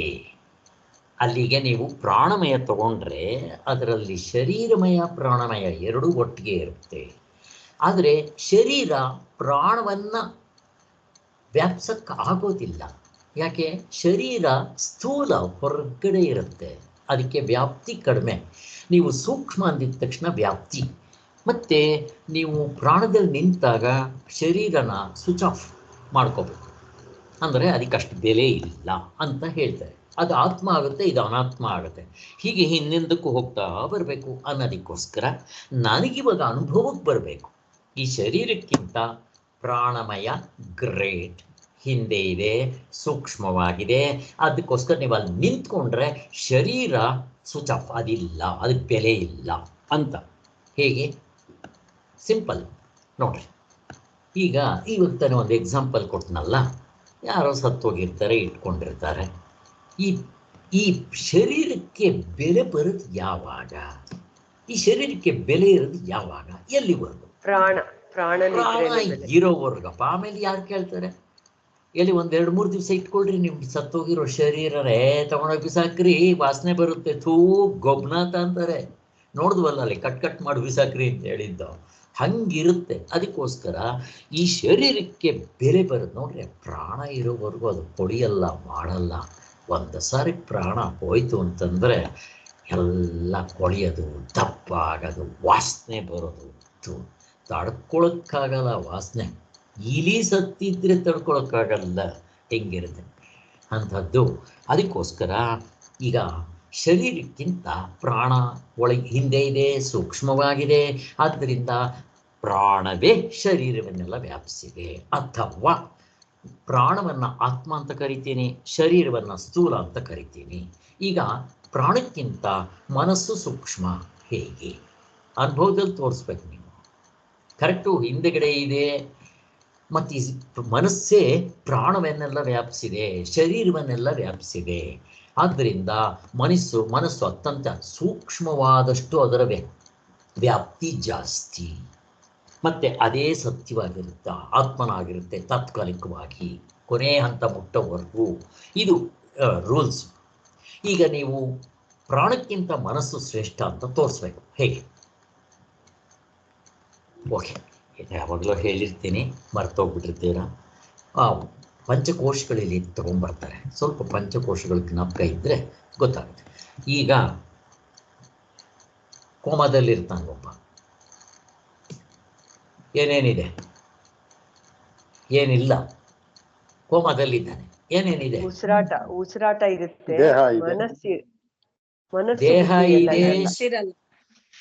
ಮನಸ್ಸಿರೋದಿಲ್ಲ. ಅಲ್ಲಿಗೆ ನೋಡ್ರಿ, ದೇಹ ಇದೆ, ಉಸಿರಾಟ ಇದೆ, ಉಸಿರಾಡ್ತಾ ಇದ್ದಾನೆ. ಈಗ ಇಟ್ಕೊಳ್ರಿ, 15 ವರ್ಷ ಆಯಿತು ಅವನು ಕೋಮಾಗ ಹೋಗಿದ್ದಾನೆ. ಬರ್ತಾನೋ ಇಲ್ವೋ ಯಾರಿಗೂ ಗೊತ್ತು, ಬರ್ಬೋದು, ಅದು ಬೇರೆ. ಈಗ ಯಾವುದು ಮುಖ್ಯ ಆಯಿತು? ಇದು ವೆಜಿಟೇಬಲ್ ಆಯಿತು, ವೇಸ್ಟ್ ವೆಜಿಟೇಬಲ್ ಅಂತಾರೆ. ಉಪಯೋಗ ಇಲ್ಲದೆ ಎಷ್ಟು ವರ್ಷಗಳಾದರೂ ಹಣ ಖರ್ಚು ಮಾಡ್ಕೋಬೇಕಷ್ಟೇ. ಆದ್ದರಿಂದ ಮರ್ಸಿ ಕಿಲ್ಲಿಂಗ್ ಬೇರೆ ಇದೆ, ಅದು ಬೇರೆ, ಅದು ಬೇರೆ ಇರಲಿ. ಅಲ್ಲಿಗೆ ಏನಾಯಿತು? ನಿಮ್ಮ ಶರೀರ ಇದೆ, ಪ್ರಾಣ ಇದೆ, ಮನಸ್ಸಿಲ್ಲದೆ ಇದ್ದರೆ ಅದಕ್ಕೆ ಬೆಲೆ ಇಲ್ಲ. ಅದಕ್ಕೆ ಮನಸ್ಸು ಅಂತಾರೆ. ಮನುಷ್ಯ ಅಂತಂದರೆ ಮನಸ್ಸಿರುವವನಿಗೆ ಮನುಷ್ಯ ಅಂತ ಕರೆಯೋದು. ಪ್ರಾಣಿಗಳಿಗೆ ಇರುತ್ತೆ, ಅವಕ್ಕೆ ವಿವೇಕ ಇರಲ್ಲ, ಆದ್ದರಿಂದ ಮನುಷ್ಯ ಅಂತೇಳಿ. ಈಗ ಮನಸ್ಸಿಗಿಂತ ವಿಜ್ಞಾನಮಯಕ್ಕೆ ಕೋಶ ಇಂಪಾರ್ಟೆಂಟು, ಬುದ್ಧಿ. ಅದೇನು ಹೆಂಗೆ ಪ್ರೂವ್ ಮಾಡ್ತೀರಾ? ಎಲ್ಲ ಸಿಂಪಲ್ ಆಗಿ ಇದೇ ಎಕ್ಸಾಂಪಲ್ಸೇ, ಇನ್ನೇನಿಲ್ಲ. ನಮ್ಮ ಅನುಭವದಲ್ಲಿರೋದನ್ನೇ ತಗೋಬೇಕು, ನಿಮ್ಗೆ ಪ್ರೂಫ್ ಆಗಿಬಿಡುತ್ತೆ. ಅರೆ ಕರೆಕ್ಟ್ ಅಲ್ಲ ಅಂತ. ಹೇಗೆ? ಈಗ ಒಬ್ಬ ನಿಮಾನ್ಸ್ ಒಬ್ಬ ಮೆಂಟಲ್ ಪೇಷಂಟ್ ಇರ್ತಾನೆ ಅಂತ ಇಟ್ಕೊಳ್ಳಿ. ಈಗ ಅವನಿಗೆ ಶರೀರ ಇದೆ, ಪ್ರಾಣ ಇದೆ, ಮನಸ್ಸಿದೆ, ಬುದ್ಧಿ ಕೆಟ್ಟಿದೆ, ಬುದ್ಧಿ ಭ್ರಮಣೆಯಾಗಿದೆ. ಏನು ಮಾಡ್ತೀರಪ್ಪ? ಇಟ್ಕೊಳ್ರಿ. ಎಲ್ಲಿ ಸಿಕ್ಕಿದ್ರಲ್ಲಿ ಹುಚ್ಚ ಹೊಯ್ತಾನೆ, ಅವನಿಗೆ ಬಟ್ಟೆ ಬಿಚ್ಕೊಂಡು ಹೋಗ್ತಾನೆ, ಏನು ಸಿಕ್ಕಿದ್ರೆ ತಿಂತಾನೆ. ಬುದ್ಧಿ ಭ್ರಮಣೆ ಆಗಿದೆ. ಯಾವುದು ಇಂಪಾರ್ಟೆಂಟ್ ಆಯ್ತು ಅಲ್ಲಿಗೆ? ಆವಾಗಲೂ ವೆಜಿಟೇಬಲ್ ವೇಸ್ಟೇ. ಅಲ್ಲಿಗೆ ಶರೀರಕ್ಕಿಂತ, ಪ್ರಾಣಕ್ಕಿಂತ, ಮನಸ್ಸಿಗಿಂತ ಬುದ್ಧಿ ಶ್ರೇಷ್ಠ. ಒಳಗಿದೆ, ಆತ್ಮ ಸೂಕ್ಷ್ಮವಾಗಿದೆ, ಮತ್ತು ಇವನ್ನೆಲ್ಲ ವ್ಯಾಪಿಸಿದೆ. ಅಲ್ಲಿಗೆ ಬುದ್ಧಿಯೇ ಮನಸ್ಸನ್ನು ವ್ಯಾಪಿಸಿದೆ, ಮನಸ್ಸನ್ನು ವ್ಯಾಪಿಸಿ ಅಲ್ಲಿಂದ ಪ್ರಾಣಗಳನ್ನು ಆದಮೇಲೆ ಶರೀರವನ್ನು. ಈಗ ಎಲ್ಲವೂ ಇದೆ. ಆನಂದಮಯ ಕೋಶ ಶ್ರೇಷ್ಠ ಅಂತ ತೋರಿಸ್ಬೇಕು. ಹೇಗೆ ತೋರಿಸ್ತೀರಾ? Simple exam. ಆನಂದಮಯ ಅಂದರೆ ಸುಖ. ಈಗ ಒಬ್ಬನಿಗೆ ಶರೀರ ಇದೆ, ಪ್ರಾಣಗಳಿದೆ, ಮನಸ್ಸು ಚೆನ್ನಾಗಿದೆ, ಬುದ್ಧಿ ಚೆನ್ನಾಗಿದೆ, ಆನಂದ ಇಲ್ಲ. ಏನು ಮಾಡ್ತೀರಾ? ಯಾರು ಎಕ್ಸಾಂಪಲ್ಲು? ಮೈಸೂರು ಮಹಾರಾಜರು. ಬೇಕಾದಷ್ಟು ಜನ ತಗೋಬೋದು ಅಂತ ಇಟ್ಕೊಳ್ರಿ. ಆದ್ದರಿಂದ ಮೈಸೂರು ಮಹಾರಾಜರು. ಈಗ ನಮ್ಮ ಆಶ್ರಮದಲ್ಲಿ ಎಲ್ಲರೂ ಒಂದೊಂದೊಂದು ಹೇಳೋರು, ನನ್ನ ಮಗು ಚೆನ್ನಾಗಿರಬೇಕು, ನನ್ನ ಮನೆ ಕಟ್ಟಬೇಕು, ನಾನು ಕೆಲಸ ಕೊಡಿಸ್ಬೇಕು ಅಂತ. ಇವಾಗ ಮೈಸೂರು ಮಹಾರಾಜರಿಗೆ ಹೊರಗಡೆ ಇವರೇನು ಹೇಳ್ತಾರೆ ಇವೆಲ್ಲ ವಸ್ತುಗಳಲ್ಲಿ ಹೇಳ್ತಾ ಇದ್ದಾರೆ ಸುಖವಾಗಿರೋದಕ್ಕೆ. ಮೈಸೂರು ಮಹಾರಾಜರಿಗೆ ಎಲ್ಲ ಇತ್ತಪ್ಪ. ಏನಿತ್ತು? ಆಳು ಕಾಳು, ಅಂತಸ್ತು, ಐಶ್ವರ್ಯ, ಬಿರುದು, ವಾಹನಗಳು ಎಲ್ಲ ಇತ್ತು. ಹೋಲ್ ಮೈಸೂರು ಸ್ಟೇಟ್ ಅವರು. ನಾವು ಎಷ್ಟು ಜನ್ಮಗಳು ತಗೋಬೇಕು ಅಷ್ಟು ಹಣ ಸಂಪಾದನೆ ಮಾಡಬೇಕಾದ್ರೆ ಆ ಪ್ರಾಣಗೂ ಹೋಗಲ್ಲ. ಈಗ ಇತ್ತಲ್ವಾ, ಸ್ಪೂನ್ ಟು ಫ್ರಿಜ್ ಕಂಫರ್ಟ್ ಎಲ್ಲ ಇತ್ತು. ಅವರಷ್ಟು ಯಾವನು ಸಾಹುಕಾರ ಆಗೋಕ್ಕೆ ಆಗದೇ ಇಲ್ಲ. ರಾಜ್ಯ ಮತ್ತು ಸುಖವಾಗಿರ್ಬೇಕಾಗಿತ್ತಲ್ಲ, ಇಲ್ಲ. ಮನಸ್ಸಿಗೆ ನೆಮ್ಮದಿ ಇಲ್ಲ, ತೃಪ್ತಿ ಇಲ್ಲ. ಏನು ಮಾಡಿಕೊಂಡ್ರು? ಸೂಯಿಸೈಡ್. ಅಲ್ಲಿಗೆ ಆನಂದ ಇರಬೇಕು, ಮನಸ್ಸಿಗೆ ಸಮಾಧಾನ ಇರಬೇಕು. ಆನಂದ ಅಂದರೆ ಏನು? ಶಾಂತಿ, ಪೀಸ್ ಮೈಂಡ್. ಯಾವಾಗಲೂ ಕ್ವೈಟ್ ಆಗಿರಬೇಕು, ಸಂತೋಷವಾಗಿರಬೇಕು, ನಗ್ನಗ್ತಾ ಇರಬೇಕು, ಸಾಕು ಬೇಗುಗಳ ಕಾಟ ಇರಬಾರ್ದು. 100% ಆನಂದ ಬೇಕು. ಇಂಥದ್ದೆಲ್ಲ ಸೇರಿದ್ರೆ ಅದನ್ನು ಗಾಢನಿದ್ರೆ ಆನಂದ ಅಂತ ಕರೀತಾರೆ. ಬಿಟ್ಟು ಹೋಗಬಾರ್ದು ಈ ಥರದ್ದು. ಅಲ್ಲಿಗೇನಾಯಿತು? ಅವನಿಗೆ, ರಾಜನಿಗೆ ಶರೀರ ಇದೆ, ಪ್ರಾಣಗಳಿದೆ, ಮನಸ್ಸಿದೆ, ಬುದ್ಧಿ ಇದೆ, ಆನಂದ ಇಲ್ಲ, ಸುಖ ಇಲ್ಲ. ಮತ್ತೇನು ಮಾಡಬೇಕು? ಅವನು ಸೂಯಿಸೈಡ್ ಮಾಡ್ಕೊಳ್ಳೋಕ್ಕೂ ರೆಡಿ. ಆದ್ದರಿಂದ ಒಂದಕ್ಕಿಂತ ಒಂದು ಸೂಕ್ಷ್ಮ ಅಂತ ತಗೊಂಡೋಗ್ತಾರೆ. ಆದರೆ ಈ ಎಚ್ಚರದಲ್ಲಿ ಸಿಗೋ ಆನಂದವೇ ಆನಂದ ಅಲ್ಲ. ಇದೂ ಕೂಡ ನಾವೆಲ್ಲ ನೋಡಿದ್ವಿ. ಇದು ಕೂಡ ಸಾಲ ತೊಗೊಂಬರೋದು. ಅದಕ್ಕೋಸ್ಕರ ಗಾಢನಿದ್ರೆ ಆನಂದವನ್ನು ನಾವು ತಗೊಳ್ತೀವಿ. ಅದಕ್ಕೋಸ್ಕರ ನಮ್ಮ ಆತ್ಮನೇ ನಿಜವಾಗ್ಲೂ ಆನಂದ ಸ್ವರೂಪ. ಅಲ್ಲಿ ನಾವು ಸ್ಟ್ಯಾಂಡ್ ಪಾಯಿಂಟ್ ತಗೊಂಡಿದ್ದಾದರೆ ನಮಗೆ ಯಾವುದು ಇಲ್ಲದೇ ಇದ್ದರೂ ಪರವಾಗಿಲ್ಲ, ಇಲ್ಲದೇ ಇದ್ದರೂ ಎಲ್ಲವೂ ವಿಷಯವಾಗಿಬಿಡುತ್ತೆ ಅಂತ ತೋರಿಸ್ತಾರೆ. ಇದರಲ್ಲಿ ಇಲ್ಲಿಗೆ ನಿಲ್ಲಿಸೋಣ. ಓಂ ಶಾಂತಿ ಶಾಂತಿ ಶಾಂತಿ. ಜೈ ಗುರುದೇವ್.